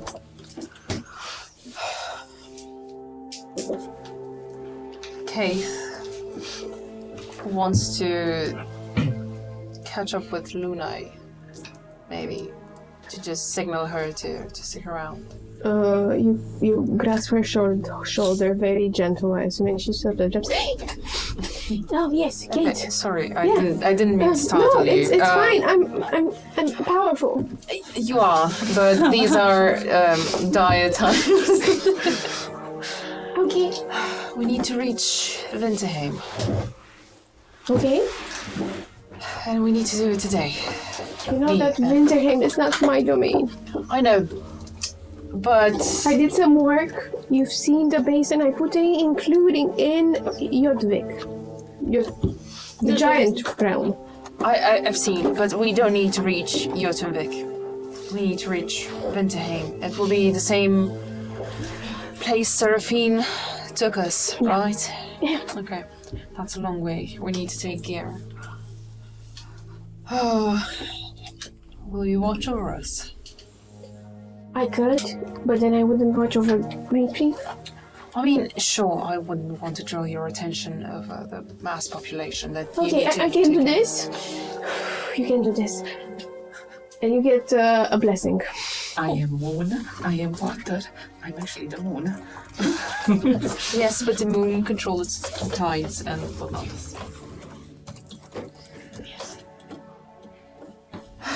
Thank you. I guess that helps. Are there any other pools apart from the Midnight District, which is a shit show at the moment? Let me see. Can you create one out of nothing? I mean, out of water, sure, but... I could. You could, okay. But I need to use Leo's body. Do you want him alive? What? That scares me. Okay, that took me by surprise. Yes, we need Leo alive. Why are you asking? I also want him alive. He's a nice Okay, do you tend to do this with all your followers? No. Just with Lee.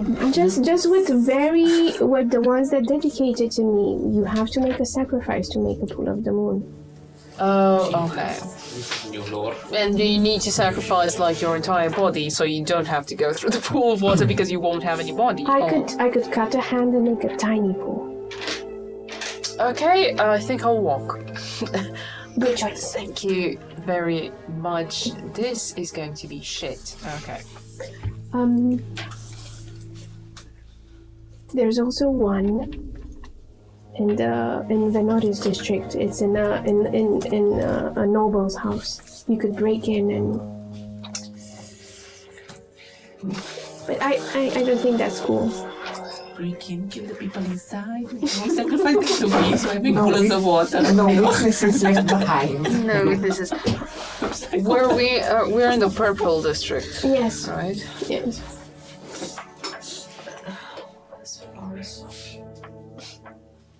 There are also 3 more in the Midnight District.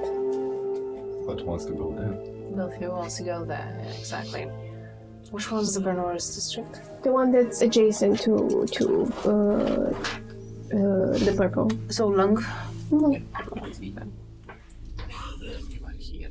No, I know. Is there any way to move through the center? Maybe. Also, there's one in the belt if you want to check that one out. What's the belt? It's the villages that surround the Green Spring. It's belt number 1, 2, 3, 4, up to 13, 14. Sometimes they dissolve and make, I don't know. You could go. I can definitely try. I honestly don't want to go back to the Midnight District. Okay. It's if after you exit the gates, you go a bit left, and there's a row of houses, and there's one that looks very poor. But if you go into the basement, there's a whole shrine dedicated to me, and they also have a pool of water. Okay, what do they have to sacrifice for it? Ignore the bodies to the left. There's no bodies. I mean, at some point when their four grandmother died, they used her body to sort of renounce her life rights to sort of create the pool. But don't tell Saturni, she doesn't know. We are definitely not on speaking terms, I guess. Yeah. Well, when is she ever, but...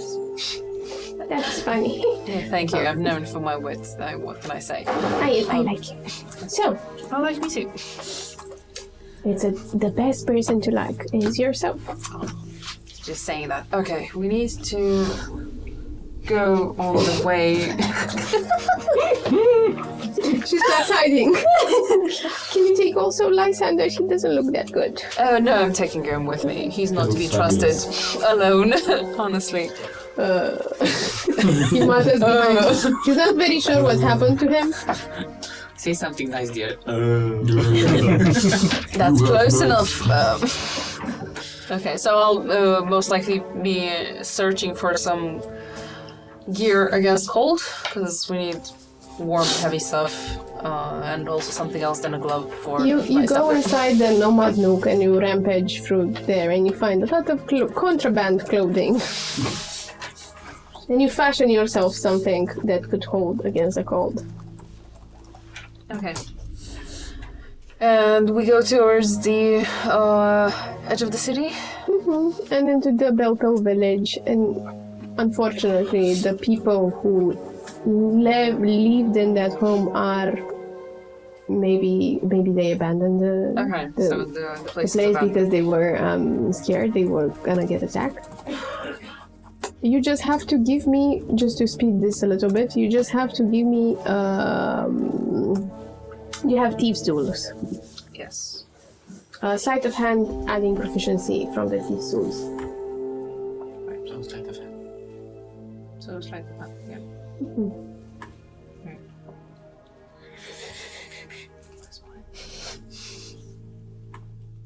Sorry. You're tired. You just ate and now you're tired.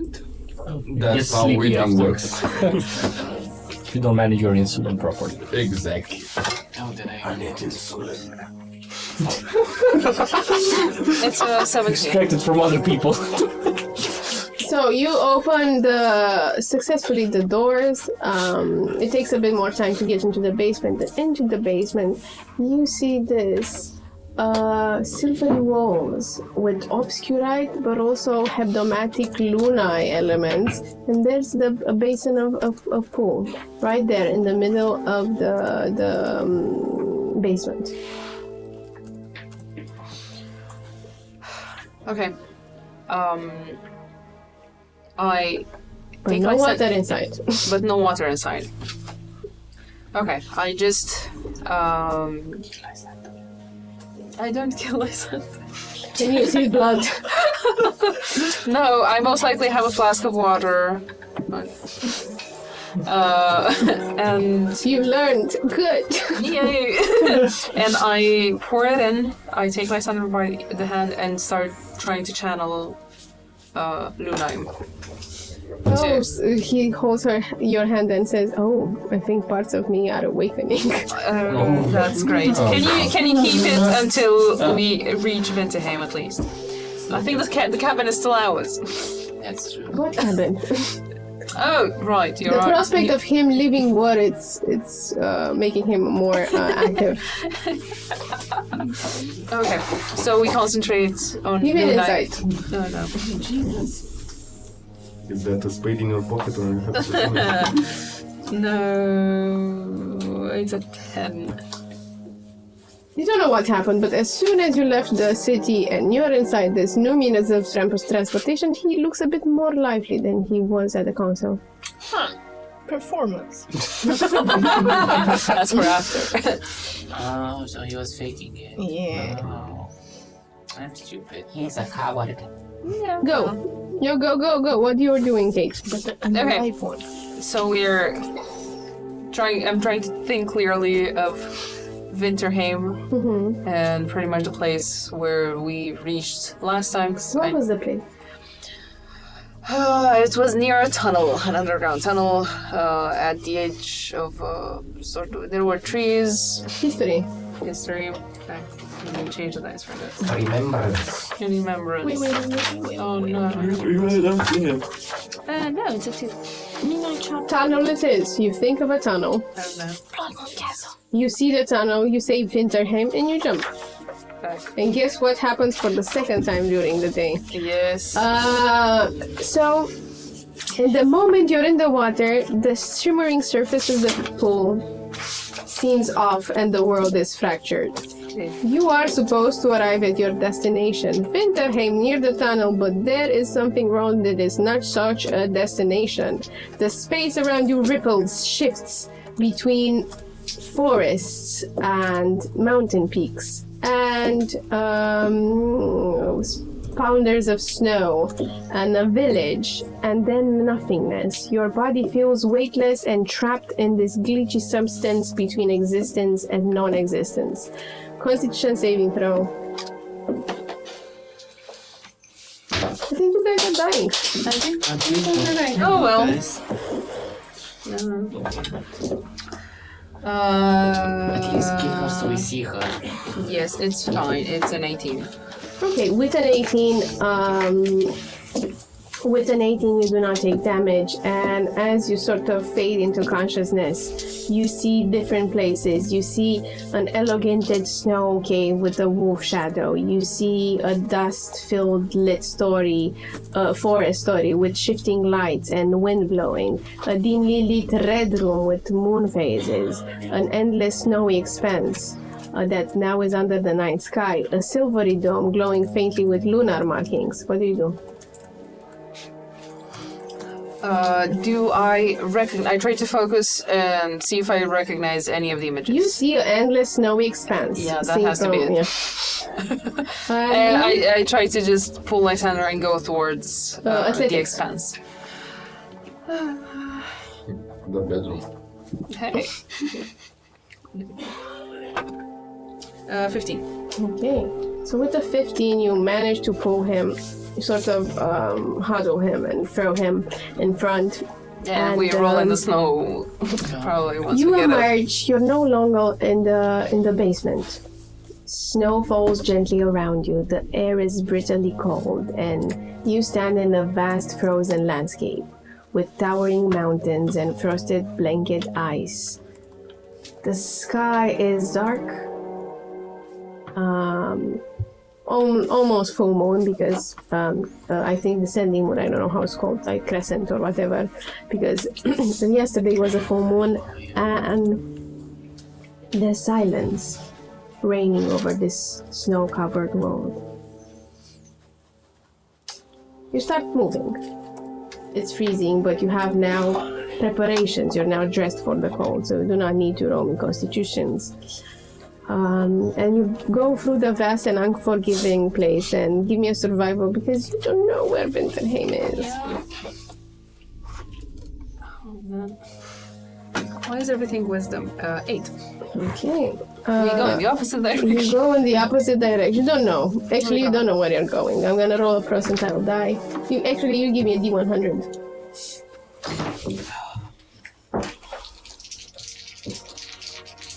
Fuck, I forgot about my ravens for the billionth fucking time. It is 36. Okay, 36. You move through the unforgiving climate, and somewhere in the distance you see movement. A figure in snow. Black dot that gets bigger and bigger, and then you see a stern, solemn elven woman with piercing blue eyes that seem familiar. It's Aslik, the faith caller. This devotee of Obscuro in Winterheim. And she approaches you and says, very bored, very stern, "You're coming back to Winterheim?" Not quite, I'm afraid. The city of Greenspring will be under attack. And why should I care about Greenspring? You don't. I'm not here for you necessarily, but we need to go back to Winterheim. I need to talk to the Night Watcher. I need to talk to Inge. I need to bring And why help. should I let you talk to the Night Watcher? Why shouldn't I just... Obviously you don't know where you're going. Obviously, yes, because I've been here only once. Okay, and why should I guide you to Winterheim? Why shouldn't I let you die with this frozen bloke in the snow? Because you disrupt our old ways. You have no respect for Obscuro, no respect for what you're doing, and you are a lost child. Maybe, but this lost child most likely found family in your village.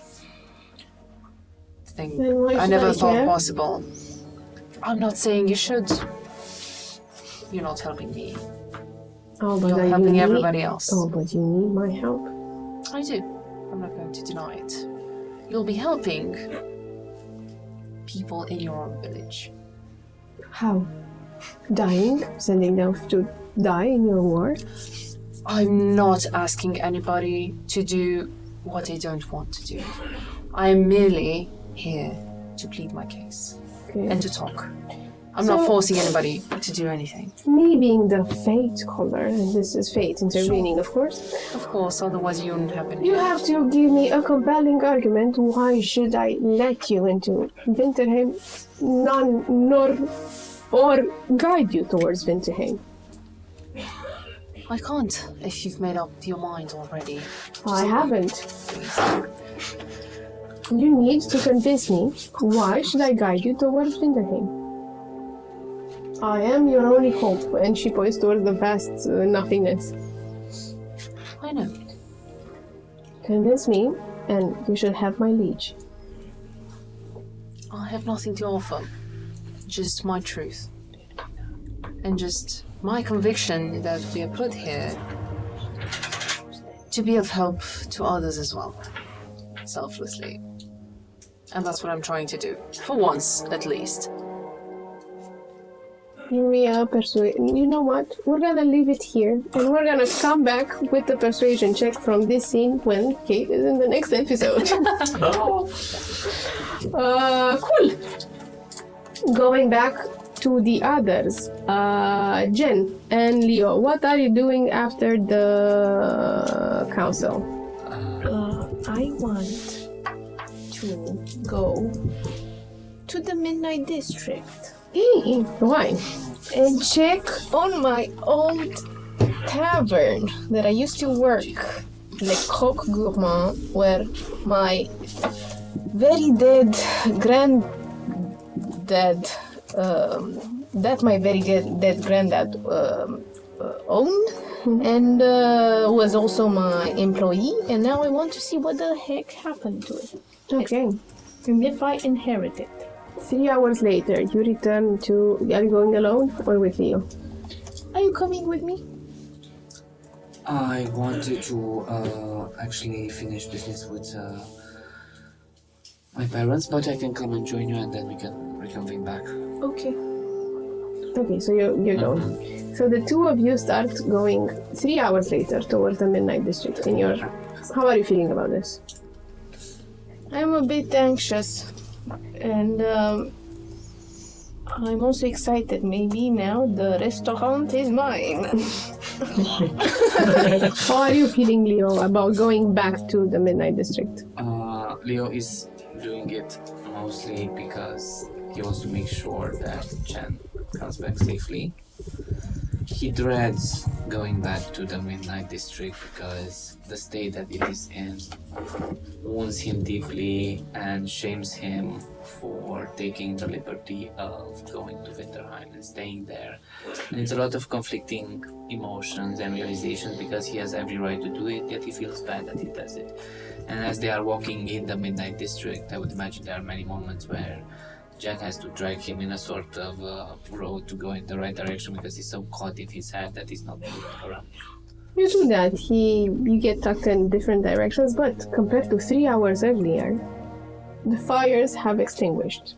The militia is not focusing on breaking down mobs that are being offensive against other types of people living in this district, but are now focusing on arming people and getting them ready for the siege.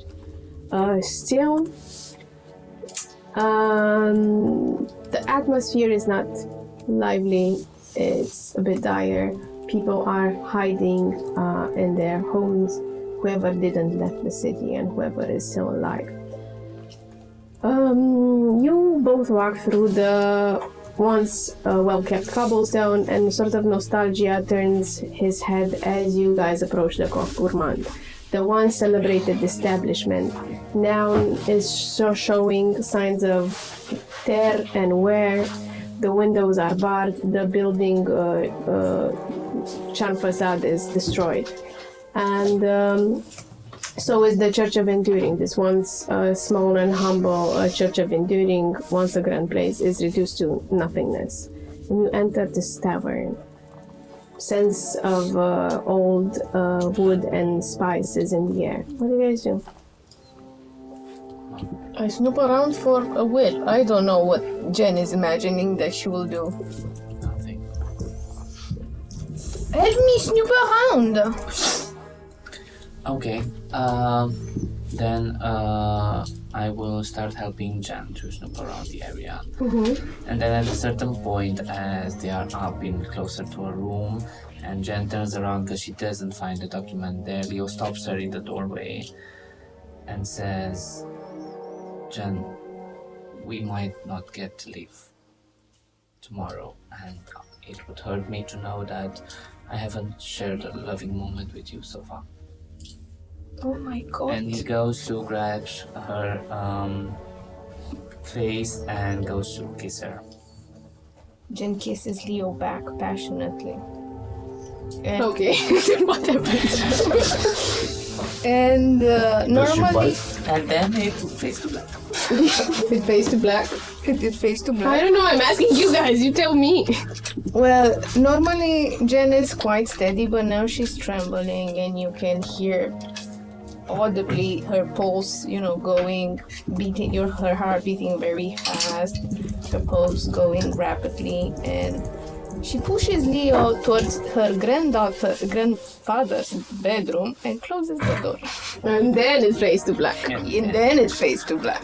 As passionate lovemaking is happening upstairs, downstairs, someone opens the door and sneaks inside. And after 15 minutes, an hour, give me a performance, you guys. Natural one! Natural one! Natural 20, I'm rooting for you guys. 7! Oh my god. Is it Grace checking up on you? 7! But 7! 17 for me. 17. Mind you guys, I'm a virgin. Okay, and after no, this, Leo isn't. for Leo it takes a while. You're very clumsy, and then you Leo, after 1 hour, you hear something snooping downstairs. Someone just shifting something. I quickly get out of the room and try to perceive who's downstairs. Give me a perception. I will persuade you to get out of this building. That's 17. Because I have a plus 2. Okay, you see definitely an elf. You see pointed ears and sort of blonde hair and sort of a male figure with the back turned on you, like carrying some sort of crates. Do I recognize him? From the back now? Can I also go in the dark where I'm invisible and stalky, gloomy? Okay.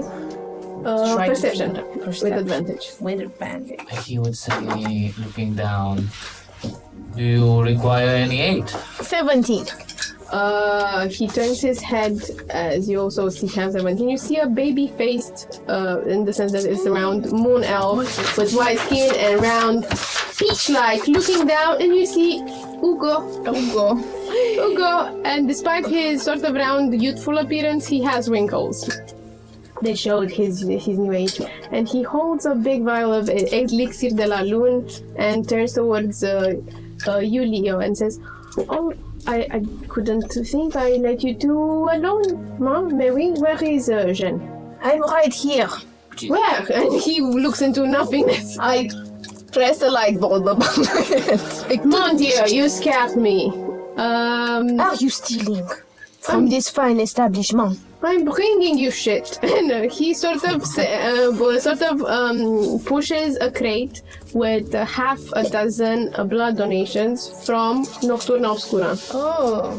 And I brought you some more. And he sort of also extends another half a dozen crate with sort of this silverish liquid in a round container-like potions. What is it? It's a glowing letter? No, of course, is elixir de greater healing. So 6 elixir de greater healing. Which is a potion that specifically helps nocturnal creatures, or you have this, or partially nocturnals with healing. It's a 4d4 plus 4 hit points, only if you are nocturnal, and half if you're half nocturnal. So 24 plus 4 if you're Yeah. And Plus what 2 about plus the... 4 if you're half. If your half is 2d4 plus 2 or plus 4? Plus 4. Plus 4, all of it, and then half if you're half. So it's 2d4 Half plus rounded down. Plus 2. Plus 4. It's, Plus 4, 4d4 plus 4. and if you're half blood, it's 2d4 plus 4. Right? Plus 2. So, again, if you're a nocturnal fool, it's 4d4 plus 4. And if you're half a creature, half nocturnal, you take this and you half it. So basically 2d4 plus 2. No, You take this, you roll it, and you have it. Okay. So we just have that right. Okay, excellent. Now that Maths is with us, hard, Hugo opens the bottle and sort of toasts, and he says he's not gonna sit here for long because he doesn't want to die. He has many years to live for, but he came to help you. And you have a last night of celebration with your old friend. What happened to his girlfriend? You still waiting for me? I just came here because I heard you're gonna get swamped, eh? Question. Can I ask you to help me and take my parents to Nocturnal School? Persuasion. Please, Hugo. Because of that time I helped you when you didn't know how to do math and with advantage. With advantage. I don't want to die anymore. I'm sorry. I'm just here with a couple of friends. They only have one space for me to go there. I'm sorry about your parents, but hey, they sort of have mental diseases and don't. I'm sorry. Cheers. Leave you one more bottle. I go. Bye bye. And he sort of ends the meeting shortly because of this sort of inconvenience. Should we go help with your parents? Let's just make sure that they're fine. Then we can maybe. I don't feel like they're safe in the city while it's being attacked. We can. But the children are not safe either, so we better protect the city well, so we don't have casualties. Cool. And we end that scene, and we go towards the last scene. The last scene of today. Why is yours the last? Shaq, what are you doing? Shaklashak has sent word for the royal troops to do during one of their standard drills to just sit for at attention for someone to address them. Has that happened? Come again, because I think I had a mental blank. So you're waiting for? No. I've sent word for the troops, like after they finish their drill for today, that they should align information and stand at attention in order for someone to address some words to them.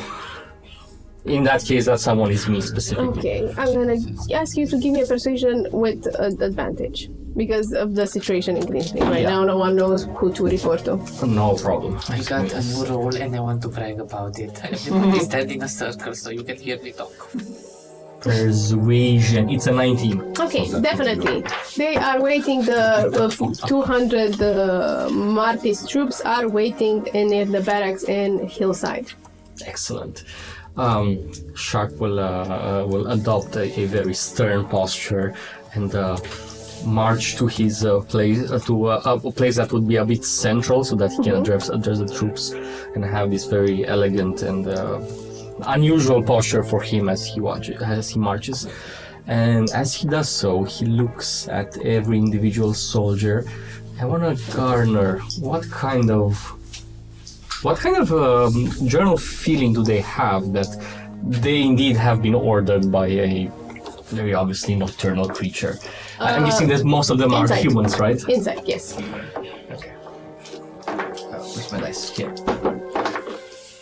Oh, it's a 19. Okay, so most of them, they're a bit scared because the war is coming. They're not thinking of this particular reason, but right at the end of the line, there's a guy who's balding a little bit and has a thin mustache, a human, features tight with frustration, pacing sort of around even though he's supposed to stay still, hands sort of trembling, but not from fear, no, this is from anger. He sort of starts muffling under his breath like, fucking mongrel king, fucking mongrel commander, fucking beast. Okay, then Shaq will go past the location that would be central for these troops and go stand somewhere near him. And he will do like a military turn towards the troops and say... Do you know how to do a military turn?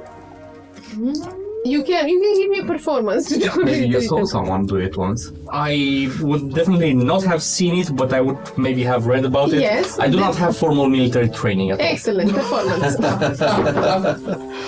Oh, nice. Man, these rolls were amazing.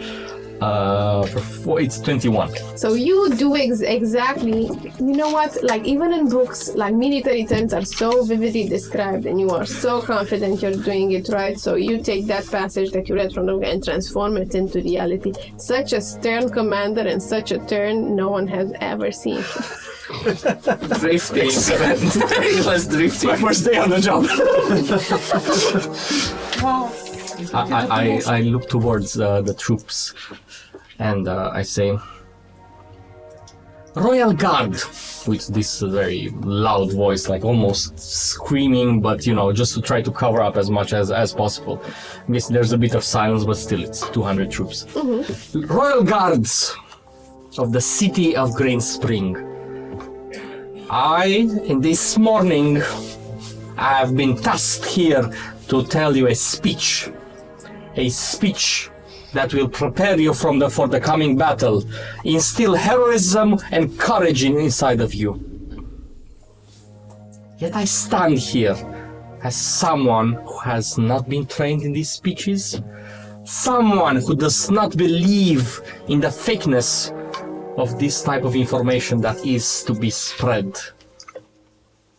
In reality, my heritage, that I've seen someone scoff at, and believe me, there is reciprocity in all of this, has but dragged me down as your commander. I am not here based on my background, I am here based on my actions, and I want to tell you one of the few things that I actually feel that they are worth to me. You see me, and I look straight towards that particular soldier. You see me, and you think that I have different blood. You are correct. I am not your blood brother. I am not of your fate, of your species. I am not of your interest even. But what does blood count when both your blood and my blood will be spilled upon the soils of Green Spring, fighting side by side to repel an army? There it will be mixed. That is the blood that I am concerned about. Some of the military men start I start doing chants. Whoa. Yeah, that's what I'm trying to. There's sort of half of them, the person with a thin mustache that sort of starts cursing under his breath.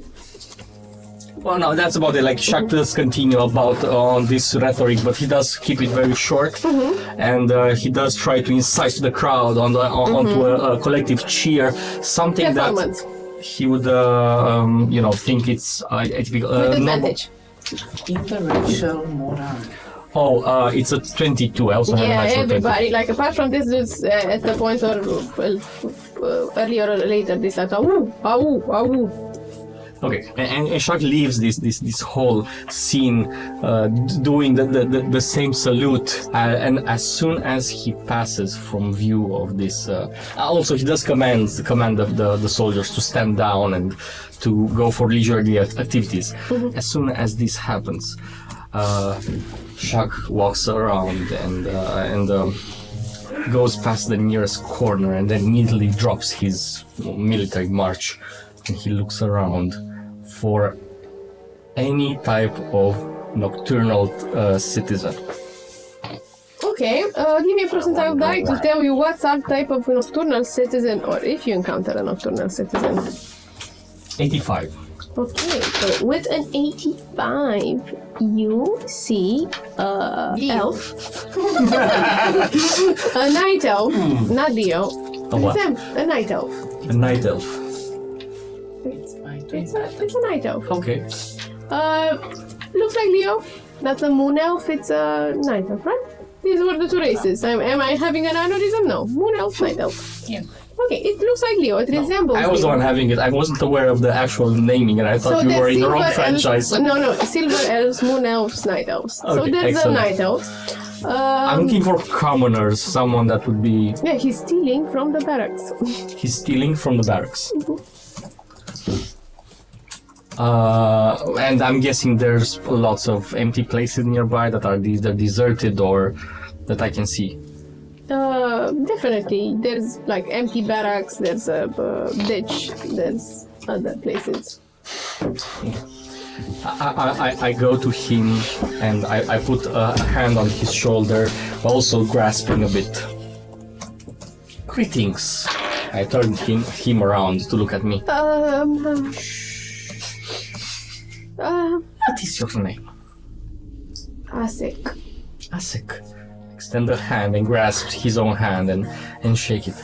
My name is Shaklashak, the first blade of Greenspring. Here I'm sorry, to I'm organize... Steven. My family doesn't have anything to eat. Your family will be safe.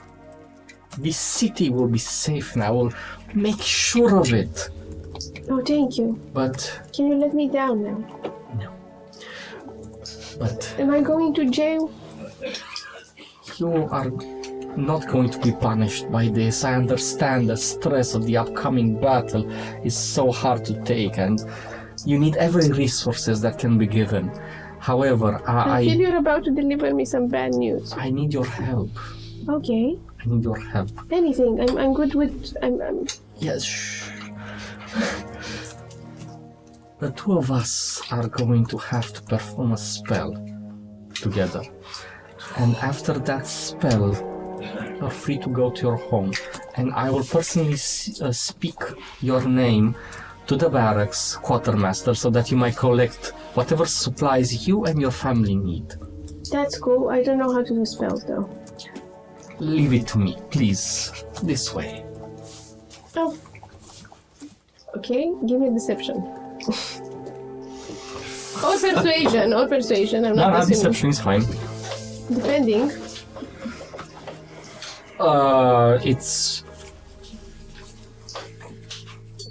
It's kind of a deception. 17. I do not let him go completely though. 16. He knows something is up, but he goes and trusts that everything will be okay. Yeah, so we go to a secluded room, the two of us, and I just grab either if I find the Look, bucket. mister, I'm not swinging that way. Do I find either a bucket or if not, I will just use a water skin for this. I need a container. You will have to use a bucket skin. Skin, not a bucket. I sat down, like still holding onto his hand. Now, don't look at the hand, look at me. Just tell me about your family. What do they need? They need food. I have a little girl. Like Shaq cuts a bit into his vein and holds his hand, gathering the water. No. Look at me. What do they need? What you were saying? A little girl, and you're cutting me. I have a little girl that needs This food. will not have. This will have no problem. He starts looking at the hand. It will pass. No. I grab his face with my finger like this. I'm feeling a bit drowsy. Just for a moment, I need the blood of I have someone a that is wife. not. Her name is Livia. I assume he passes. No, I will stop before he passes, like just before he passes. I will cover it up and bind tightly, and then grab his face. Can I go now? I gave you my blood. It's weird, mister. The first blade of Greenspring now pardons you. Thank you. Go. Thank you. He goes drowsily. Not sure what happens, and she says, I'm not stealing from the fucking military again. Okay, now, Shaq will take the water skin filled with blood, and then he will splash it onto a wall entirely so that it covers the wall. Okay. And then as he steps back, he will use flesh weave to congeal the blood to the central location, and then he will make images of what he saw to be the great raven that has kidnapped him, Livia, and what he would imagine to be a representative symbol for Fenrir. And as these images are located, he will mimic them so that they have this almost lifelike beating of blood, and he will call out at this Give me a ritual. religion with advantage. Religion. Oh, weird or creepy ones. Yeah. No, I cannot out creep you. It's an 18. Creep, creep, creep. Creep. 18. Creeps make. You sit and do this pulsating thing for half an hour, an hour. I do this, and I want to actually say something to that. Shaq will say, I remember your deal. I remember how you wanted Ferrier to feast on an immortal. This is an opportunity. I will root out my former master here. I will allow you to feast upon it. I will provide you the opportunity in the chaos. Reach out to me and strike a deal. How long do you sit in that room? I have my schedule clear. So, an hour, 2 hours. 2 hours. You said 24 hours, so I'm guessing max. 23. Okay, so 2 hours have passed, and after 2 hours, you hear at the door of the barrack. I don't know what that means. Open it. And you open and see a half-breed, a she-wolf, stands tall, proudly, her figure exuding this sort of aura of raw power, and she commands with her presence, her muscles hardened by years of battle and graze, pierce through the fur that covers all of her body. She has wild eyes and a smile, and she says, "Brother, you stink of power, brother. I have come towards your call, and you smell that sweet, sweet smell of wormwood and honey." But she's also female, so this gets a bit confusing. You're also attracted to her, but you also want to devour her.